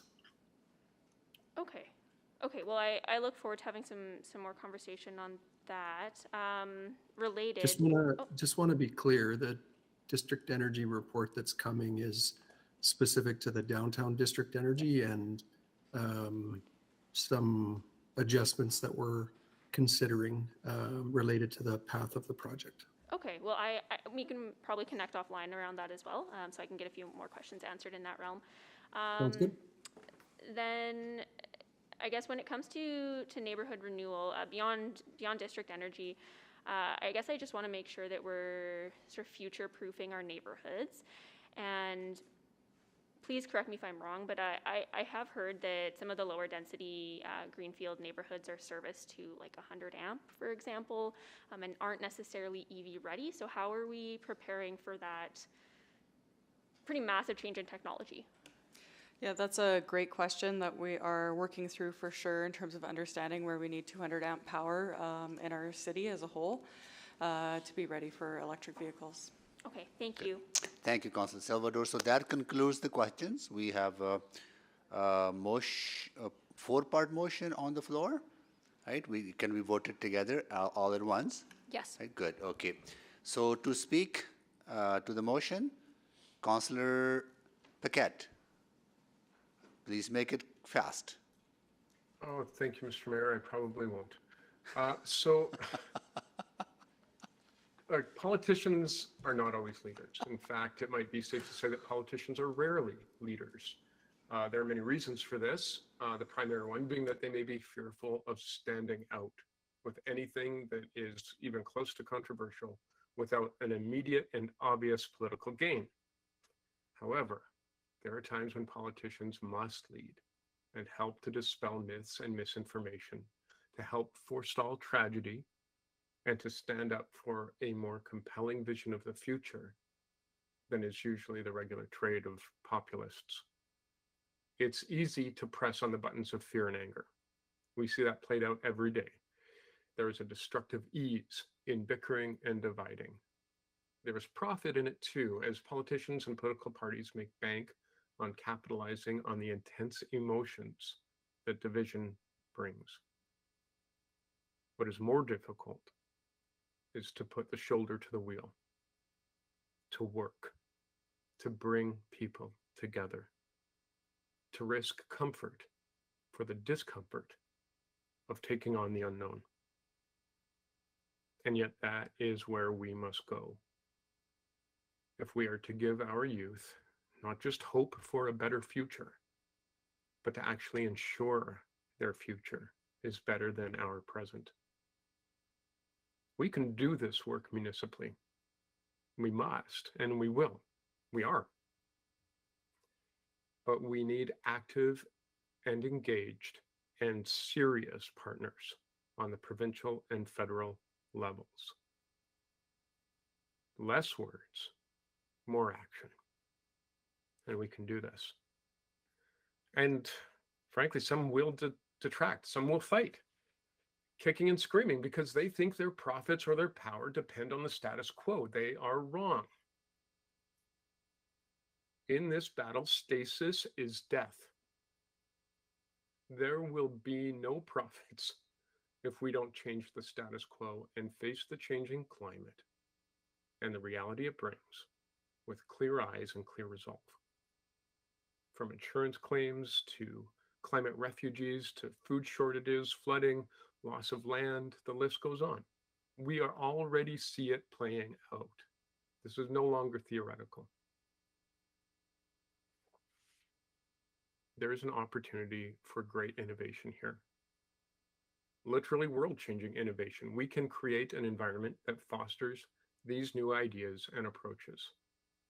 In essence, as a region, a province, and a nation, we can either be the buyers of these inevitable innovations and solutions, or we can be the suppliers. For some of the large problems that our city, our province, and our nation, and even the world will face, there are made in Edmonton solutions possible. And motions like this help to make that possible. There is change coming.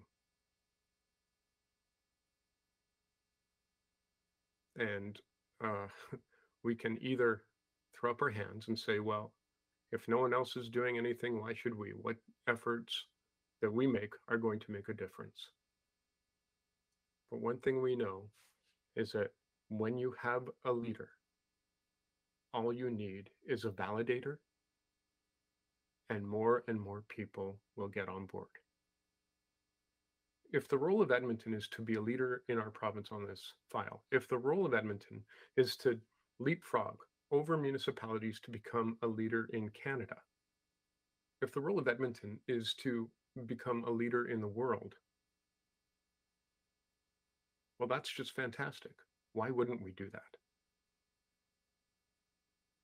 And if every municipality across the world had the same approach, and the same vision. Nothing wrong with all of us being leaders together, but it's got to start somewhere, and it's going to start here. Thank you, Mr. Mayor. Thank you, Councillor Paquette. Councillor Knack. Thanks, Mayor Sohi. And yeah, I haven't talked at all today. I feel like I should talk at one point. I don't have much to say because ultimately this is all going to be a budget conversation, but I wanted to just highlight a few points first. And I think through our prioritization conversations, I imagine it's going to be made quite clear that these have to be the top priority.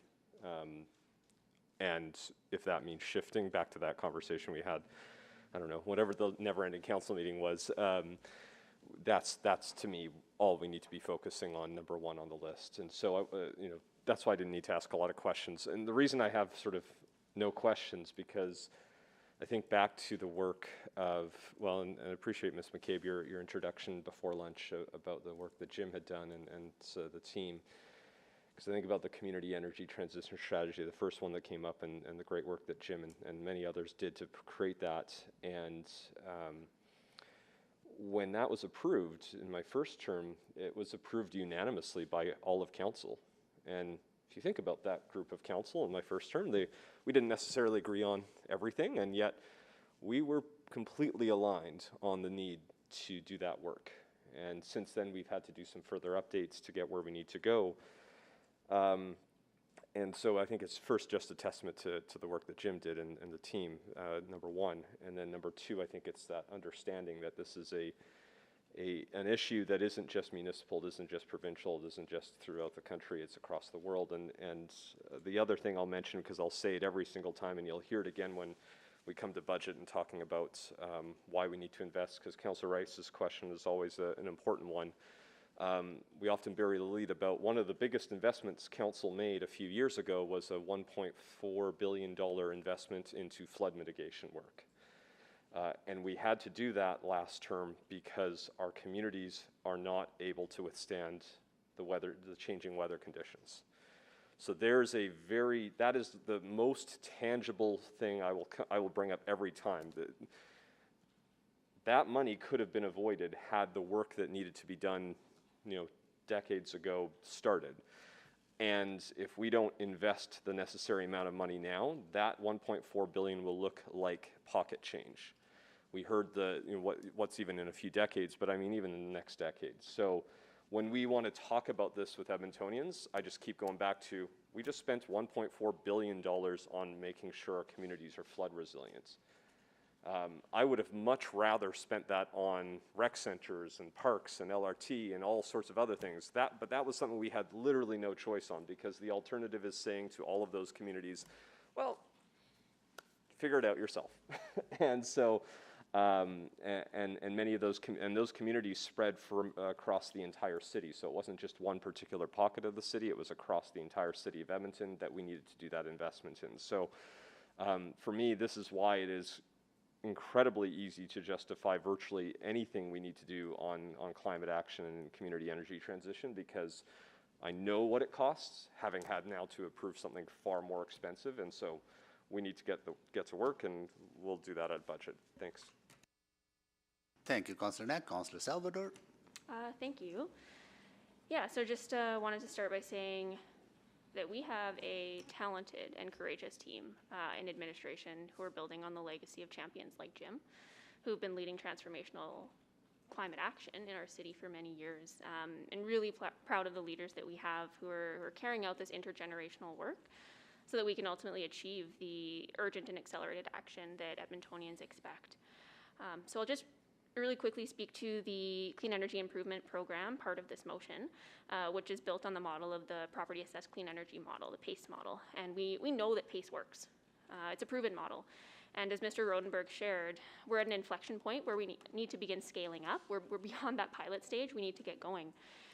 With the Community Energy Transition Strategy, it's targeting 350,000 home energy retrofits by 2050. And that's 27 years away. So an average of 13,000 homes per year. Today we're seeing about 1,300 energy-related renovation permits. So that means we're off by a factor of 10. Certainly not where we need to be. We have to address new construction, absolutely, but we also have to address our city's existing inefficient building stock.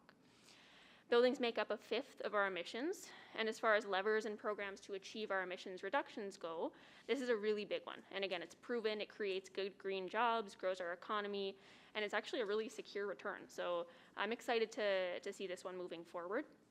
I think the previous council set us up for a win with this one by initiating the CEIP pilot. And I know we've been talking a lot about pilots lately, but with this one, there's a really large signal that CEIP was oversubscribed within a matter of hours, which I think signals latent demand. I think the quote in the presentation was immediate and overwhelming interest. So we are in a climate emergency, and people are rushing out saying, you know, we have to do something. How can they participate in that transition? And this is one of those primary ways. And yeah, I trusted that administration can deliver on the full implementation of this program. I think we have a very ambitious path towards a low emission city ahead of us, and we need to get going on some of those big wins right away. As has been stated over and over again, this is an emergency, and we have a plan. It's time to fund it, and I look forward to seeing a robust set of actions come forward at budget so that our budget is actually reflective of the emergency we find ourselves in. And then finally, as Mr. Komar stated, I think we need to avoid referring to climate action as a cost and really start talking about it as that investment in a livable future. And when I think about that livable future, it's also a healthier future. I think it's a happier future, a more prosperous and equitable future as well, and a more urban future, really aligned with our city plan. A low carbon future, I think, actually opens the door to a higher quality of life for all Edmontonians, and I look forward to making that investment. So hope everybody supports the motion. I think this is a fantastic collection of actions. Thank you. Thank you, Councillor Salvador. So that concludes everyone to speak, and I will say a few words.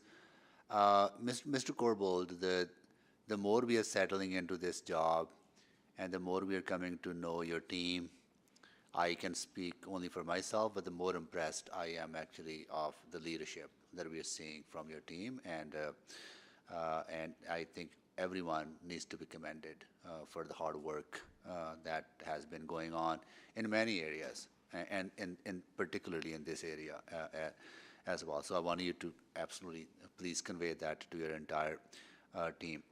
I see our climate change plan and energy transition plan and the resilience. Sorry, the second part, which is building about the I'm again losing the word again. Building resilient communities. That part of the plan, or with being ready for climate change, the impact of climate change.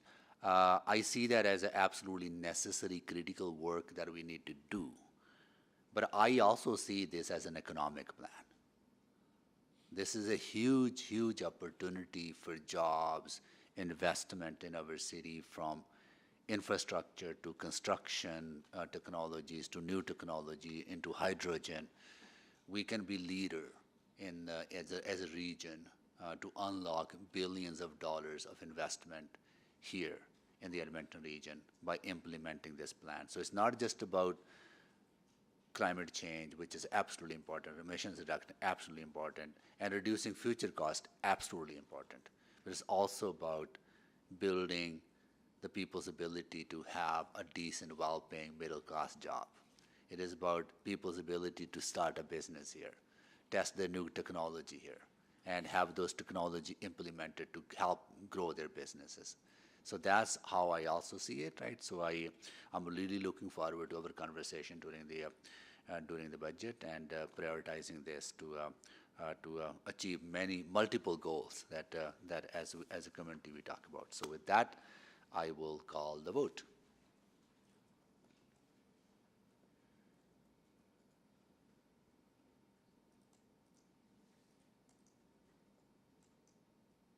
Oh, just hold on. For some reason I can't.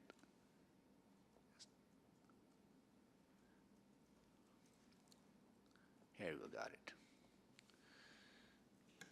We have all the votes. Display the votes, please.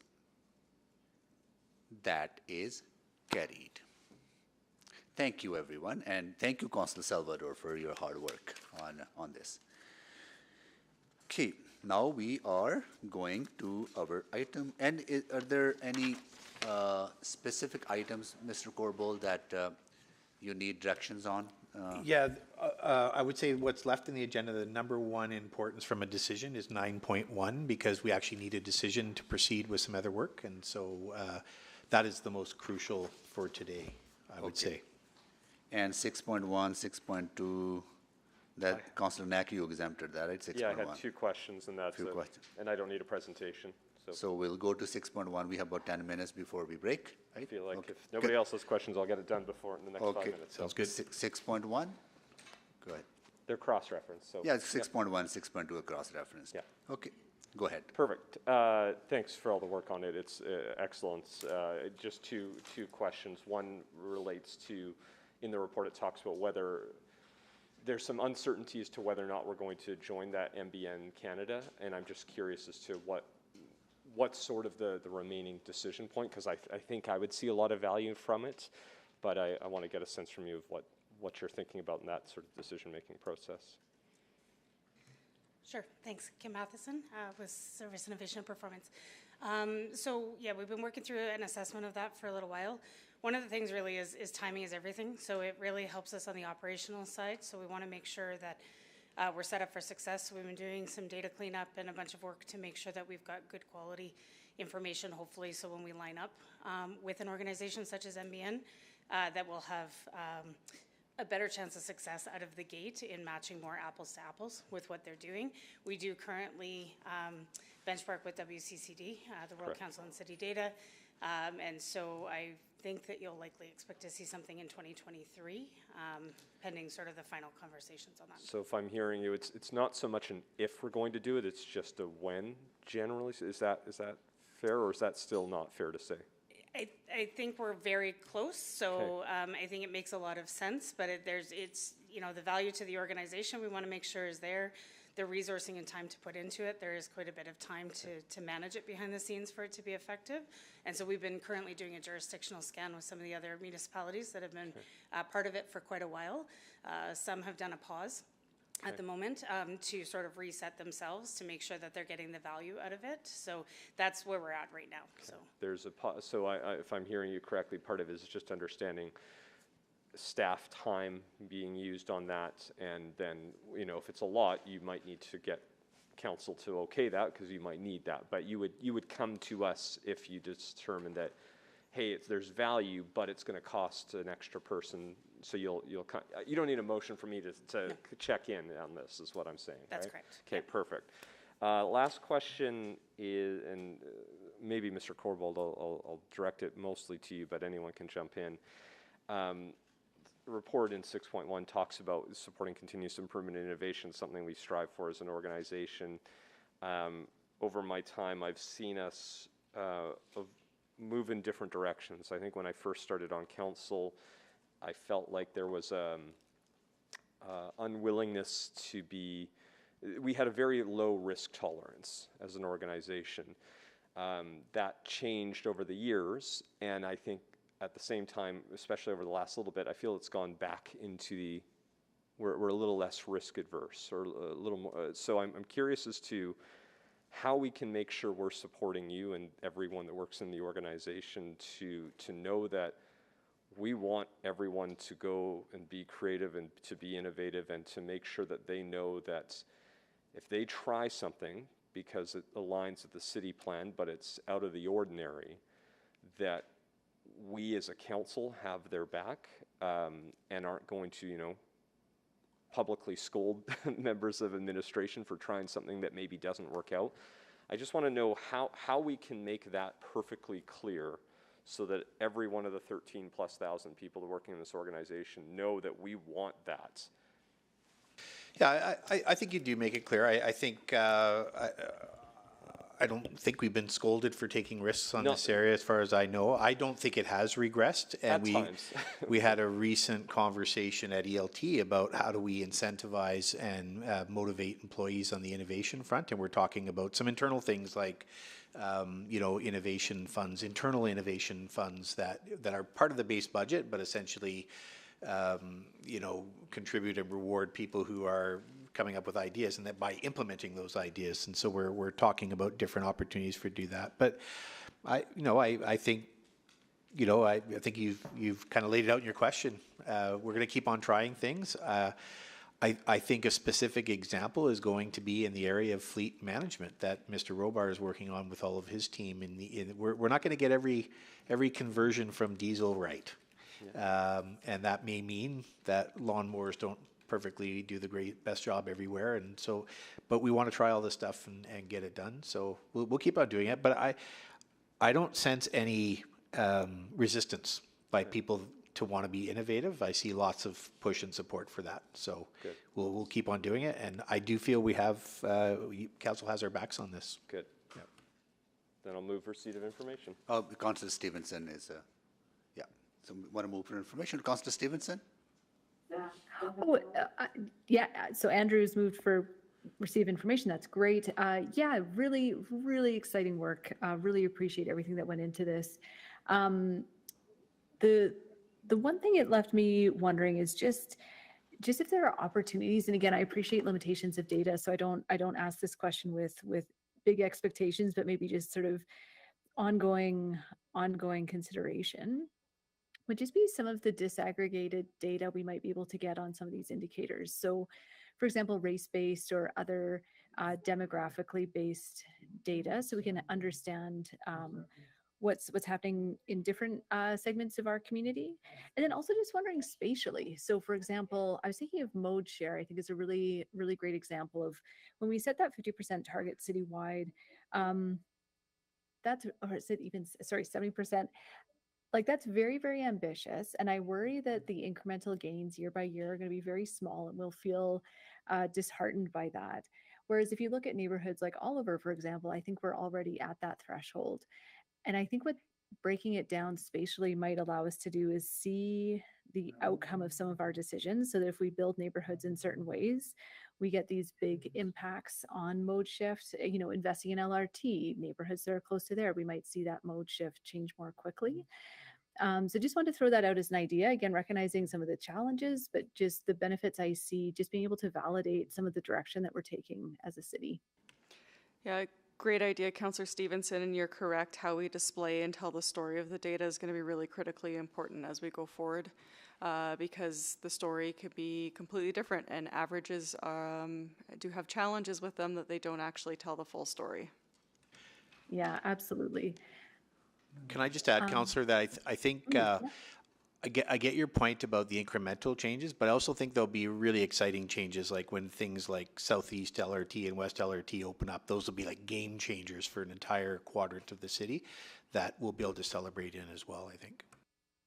Totally. And I think when I was mentioning incremental, I meant only, again, looking for some of that, let's say, race-based data and recognizing that there's some current limitations on that right now in terms of the data sets we have access to and how information is collected.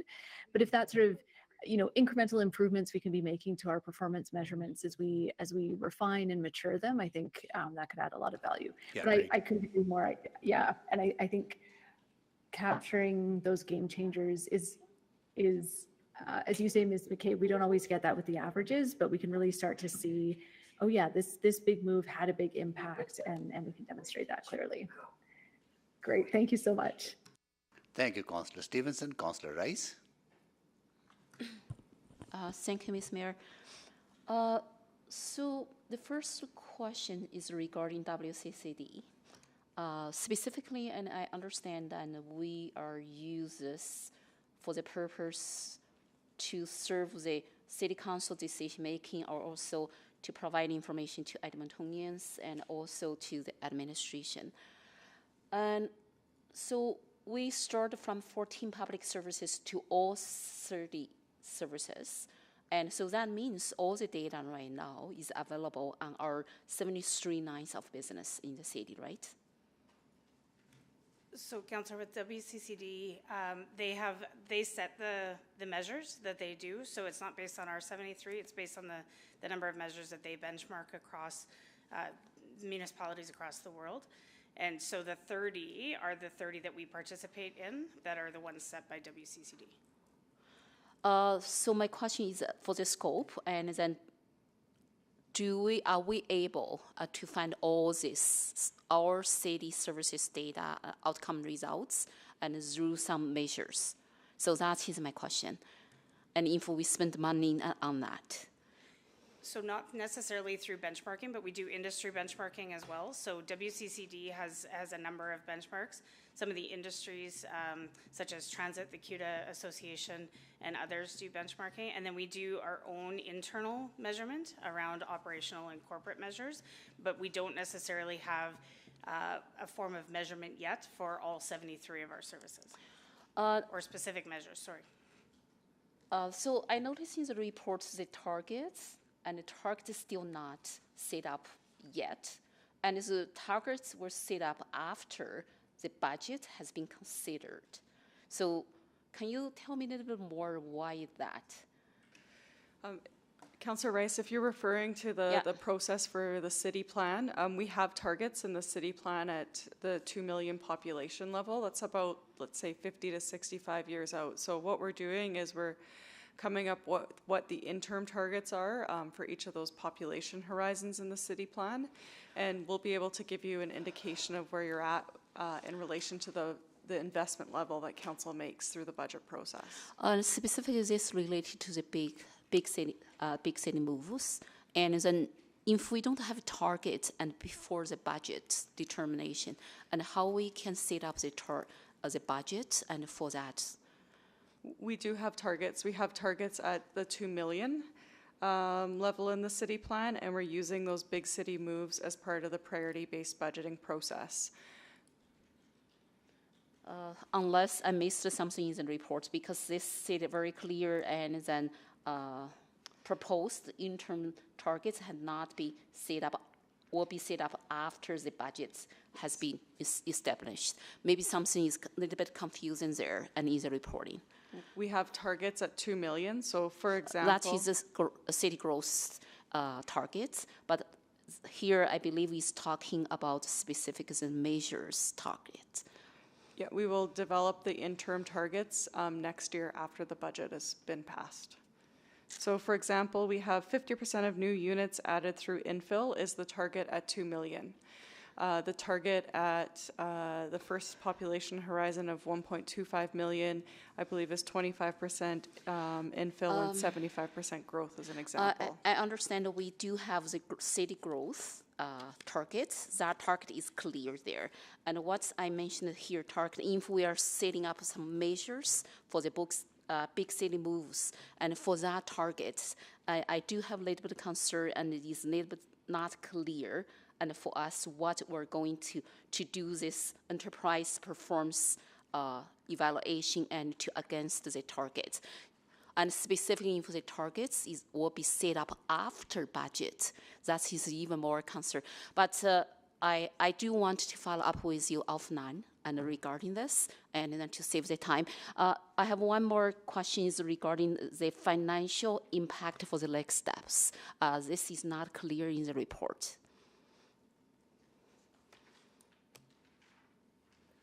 So, Councillor, in terms of financial impacts for the next steps, like as we work through this process, just to pick up on what Stephanie said, we're kind of working through it in layers.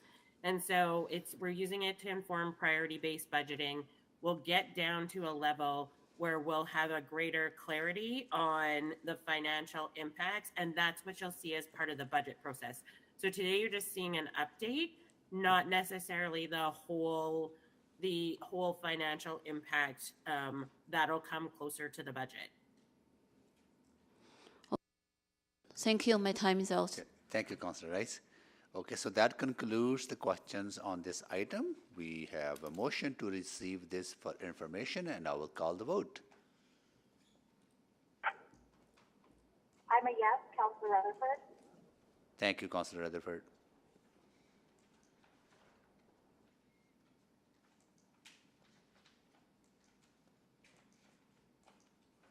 We have all the votes. Display the votes, please. That is carried. We will be back at 3:48. Yeah. Our next item on the agenda is 6.3, update on 2021. Edmonton Economic Incentive Construction Grant Program. Could we go to 9.1 first? I think that shouldn't take too much time. We have time, then we'll go to 9.1. Okay. Yeah, All right. yeah, yeah, yeah, yeah. Then we'll go to private, deal with private items also. Can we just move the recommendation for 6.2 as well if we're completed with Yes, that 6, item? Councillor Neck, can you move the Sorry, I thought I did, recommendations? but yes, yep. Moved. Please vote to receive the recommendation on 6.2 because they were cross-referenced. I'm a yes, Councilor Rutherford. Thank you. Why is it not showing up for me?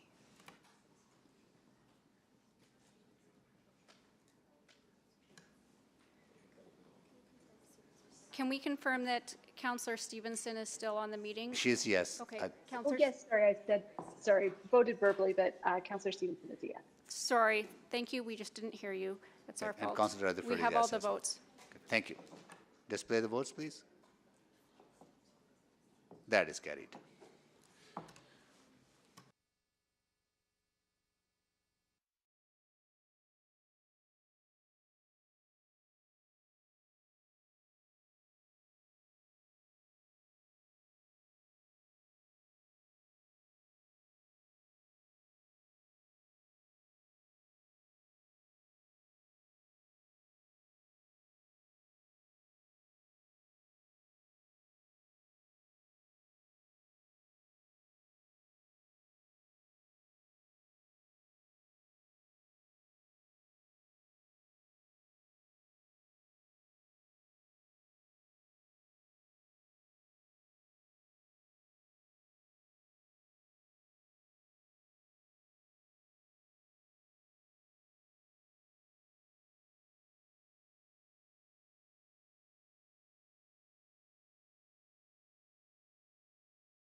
We are live.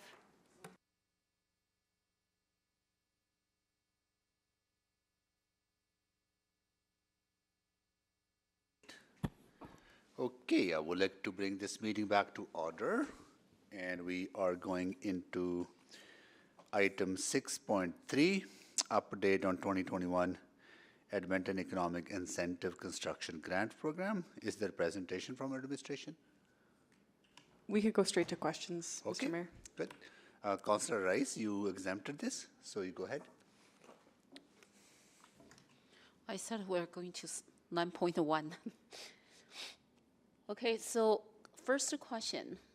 This grant program is only cover the housing investment in the core area, or is cross city? That's correct, just the core area. Just only in core area. So in attachment, one, let me.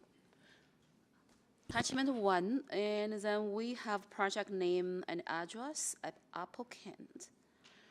And then I couldn't see the grant number and then applicant name there as well.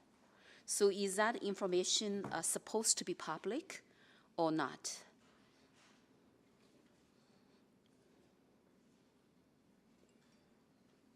I'm not sure if the value of the grant for each of the individual projects is public or not, Councillor Rice. I can follow up with you offline on that one. I'm hearing the answer is no on that.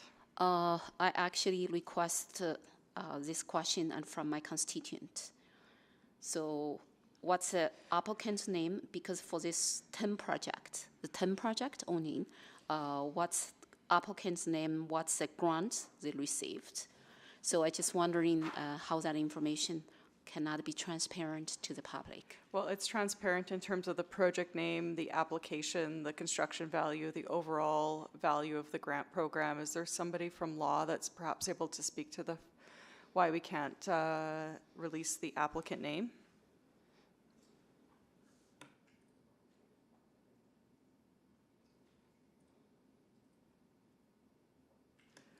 I don't have the exact details on why we can't release the applicant name, but in the past it's been from a FOIP perspective. We weren't able to release the applicant's name, but I can follow up with you online specifically for that. It's not an individual, it's just the company's name, right? Sometimes it's a company name, sometimes it's just a numbered company name, sometimes it's an architectural firm.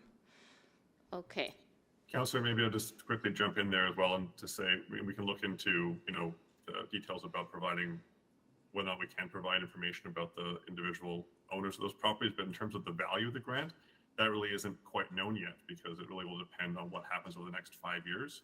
So it's hard to give a full number accounting of what that grant amount will be at this time. But this is not aligned with what you said in the report.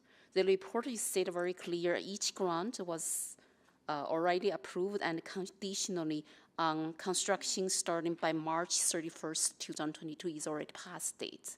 And how could you know and there is no grant number attached? So this is contradicting. Anton, perhaps you could walk Councillor Rice through how we determine the value of the grant each year. Absolutely. So thanks very much for that question, Councillor Rice. So just to be clear, it is absolutely true that the applicants who have applied now have been locked in. So those who have applied and have begun construction are now within the program. But the way the rebate program and the grant program works is that it offsets the taxes that will be levied over the next 5 years based off of what the baseline assessment was, or the baseline tax amount was in the first year. And now as we move forward, we look at what the incremental tax increases will be, and that amount is granted back over that period of time. So while they are now in the program, we won't know how much of a grant they're receiving until the end of that program, and they've had their 5 years of changes. So then my next question is, because the grants will be issued based on this condition, is all the project listed here already started the construction? Yes, they had to start in order to be eligible for the grant. Is there only this construction grant program is covering for affordable housing or is general housing project? This is general housing within our downtown, and the intention was to increase the number of residential units in our downtown. Okay, just the general housing. Yes. Housing project. Okay, that is all my questions I have, and I'm happy to move this. Yeah. Thank you, Councillor. The information only. Thank you, Councillor Rice. I have some questions, like on the 10 successful applications representing $551 million of total construction and number of jobs and units, and the leveraging is for $24 per every dollar invested? That's correct, Mr. Mayor. Okay. And are they mainly in the, like, when we look at downtown, are we looking downtown beyond 109th Street as well, or just with, what are the boundaries of this grant program? It was the city center node down in the city plan, so the downtown core. Somebody provide more detail on that, please. So while we wait that, and also need to know, would people say projects in quarters, for example, or projects in North Chinatown, would they have been within the boundaries of this grant funding, or would they have been excluded from the program? Somebody answer that from the team in terms of was the quarters included or not?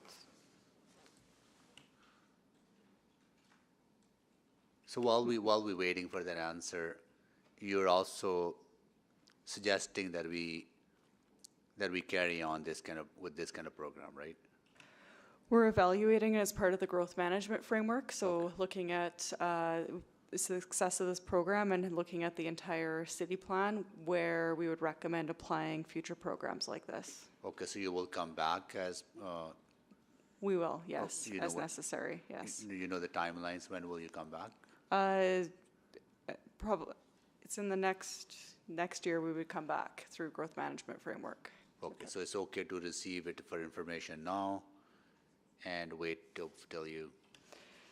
Yes, it's okay to receive it now. The work is underway as per the report that went forward to Urban Planning Committee yesterday, and we'll continue to evaluate where other opportunities are in the city for programs such as this one. Yeah. The quarters was eligible. Okay. Do we have any projects in the quarters? No. I didn't think so. And North Chinatown?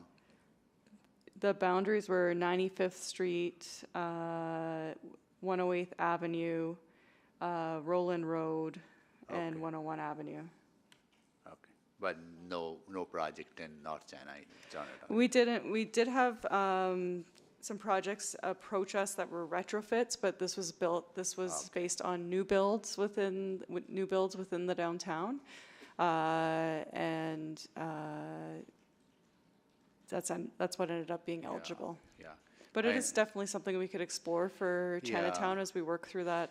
That's what I'm thinking. Like, this speaks to a broader challenge in the Chinatown area, right? That people are not ready and willing to invest even with incentives, right? So I know the motion will help that we passed earlier on, but we need to look at targeted incentives probably in that area to spur economic growth. Something to think about as you bring forward some recommendations back, right, for continuation of this program. Yeah, good. Agreed, Mr. Mayor. Yeah, good. Thank you so much for that. Councillor Stevenson?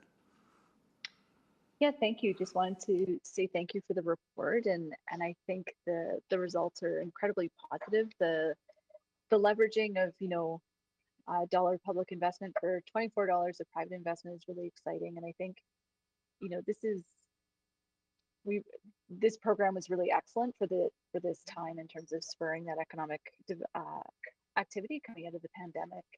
And just wanted to, I see huge potential for a similar program in the future for downtown and an expanded sort of city core, as the mayor has alluded to. And just want to confirm, as was outlined in the growth management framework yesterday, that future grant options like this, incentive options like this might include some other requirements in terms of affordable housing or even, larger 3-bedroom units being provided, just addressing some of those other gaps that we have in our housing market downtown or in the core of the city. Agreed, Councillor Stevenson. As we go forward, looking at future programs like this, we might want to look at things like net zero as well, achieving our energy transition strategy. The reason for rolling this one out in the way that it was rolled out was there was an immediate need in COVID to keep jobs in our downtown and keep construction underway in the downtown, and so it was rolled out with the main lens of job creation. Absolutely, and again, I would say I think that was the exact right call. I think that was the imperative, and really pleased that that the program was structured that way. And I think too, just the uptake of it really speaks to how well designed it was. And I assume that there was a lot of conversation with stakeholders to make sure that it was meeting their needs and helping them to make that investment in our community that we needed. And I think that's for us to consider as well as we add some of those additional requirements that may change the degree of our investment. But I think this is a really promising first step, and again was really needed in our community at the time. So appreciate you coming forward with this program that's been so successful. Thank you, Council. So to be clear, though, $22.9 million will be recovered through property taxes, right? That's an uplift in the value that the construction and in the property values in downtown, right? Yes, Anton, can you speak to that? Yeah, so the way the grant program works is that it is just simply offsetting what taxes those property owners would have paid anyway over the course of the 5-year period. So we've worked out what that would look like over that 5-year period, and that is about where it's been, a little bit less than that amount. After that period is over, those properties will be fully up and running and paying property taxes at 100% of their value. Yeah, I think absolutely. It's the way to grow the tax base as well, right? So good. All right, thank you so much. So we have a report to be received for information moved by Councillor Rice. Please vote.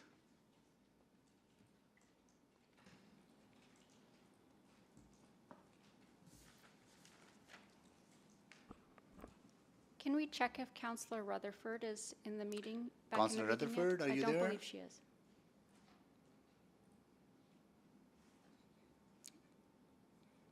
We have all the votes.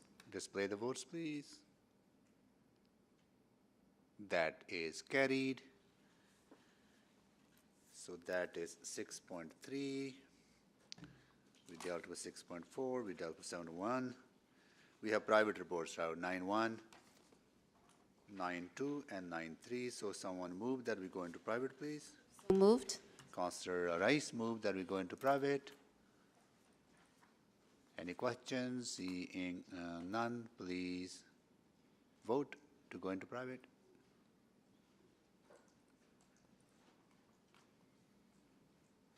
We have all the votes. Display the votes, please.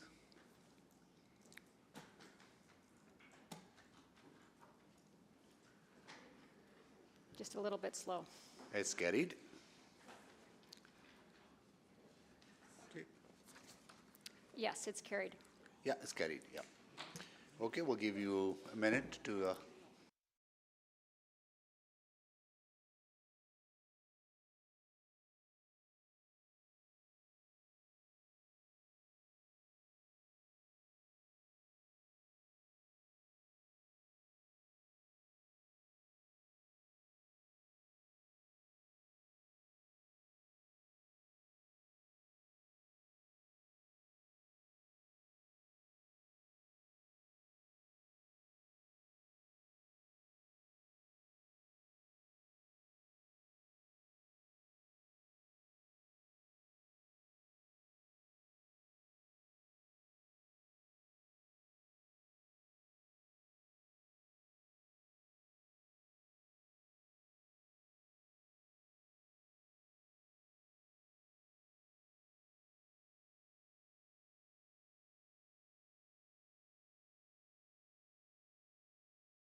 Yeah.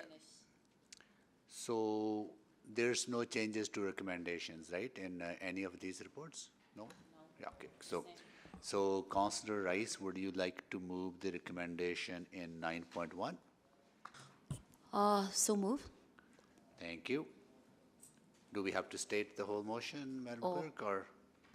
For the purpose of the public, I think it's a good practice. Yeah, can you read it, Councillor Rice?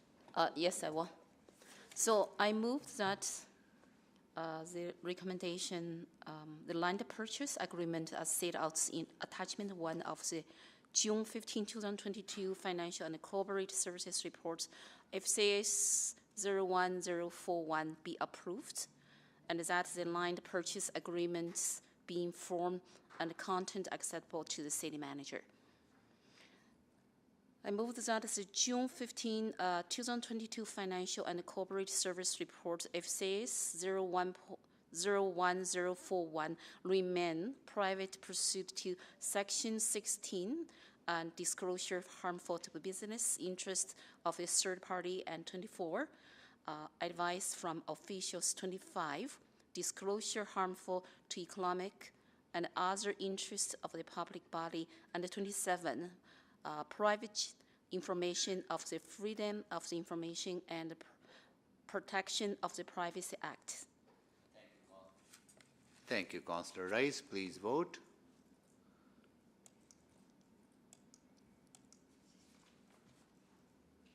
We have all the votes. Display the votes, please. That is carried. Now we are going into 9.2. You got it, Councillor Rice, to move the recommendation? I moved that June 15, 2022 Urban Planning and Economy Reports UPE 01130 be received for the information. That the June 15, 2022 Urban Planning and Economy Report UPE 01130 remaining private pursuant to Section 24 and 25 of the Freedom of Information and Protection of Privacy Act. Thank you, Councillor Rice. Please vote.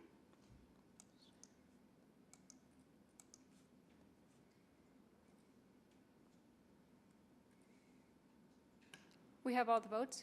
Display the votes, please.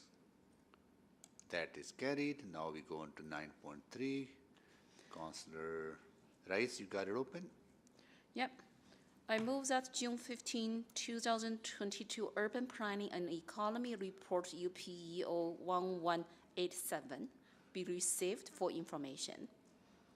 I move that attachment 1 and 2 of the June 15, 2022 Urban Planning and Economy Report remain private pursuant to Sections 24 advice from officials and 25 disclosure harmful to economic interest of a public body of the Freedom of Information and Protection of Privacy Act.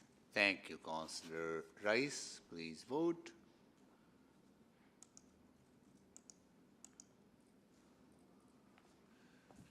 We have all the votes. Display the votes, please. That is carried. So that concludes our agenda. Notice of motions or motions without customary notice? Seeing none, we are adjourned at 9:05.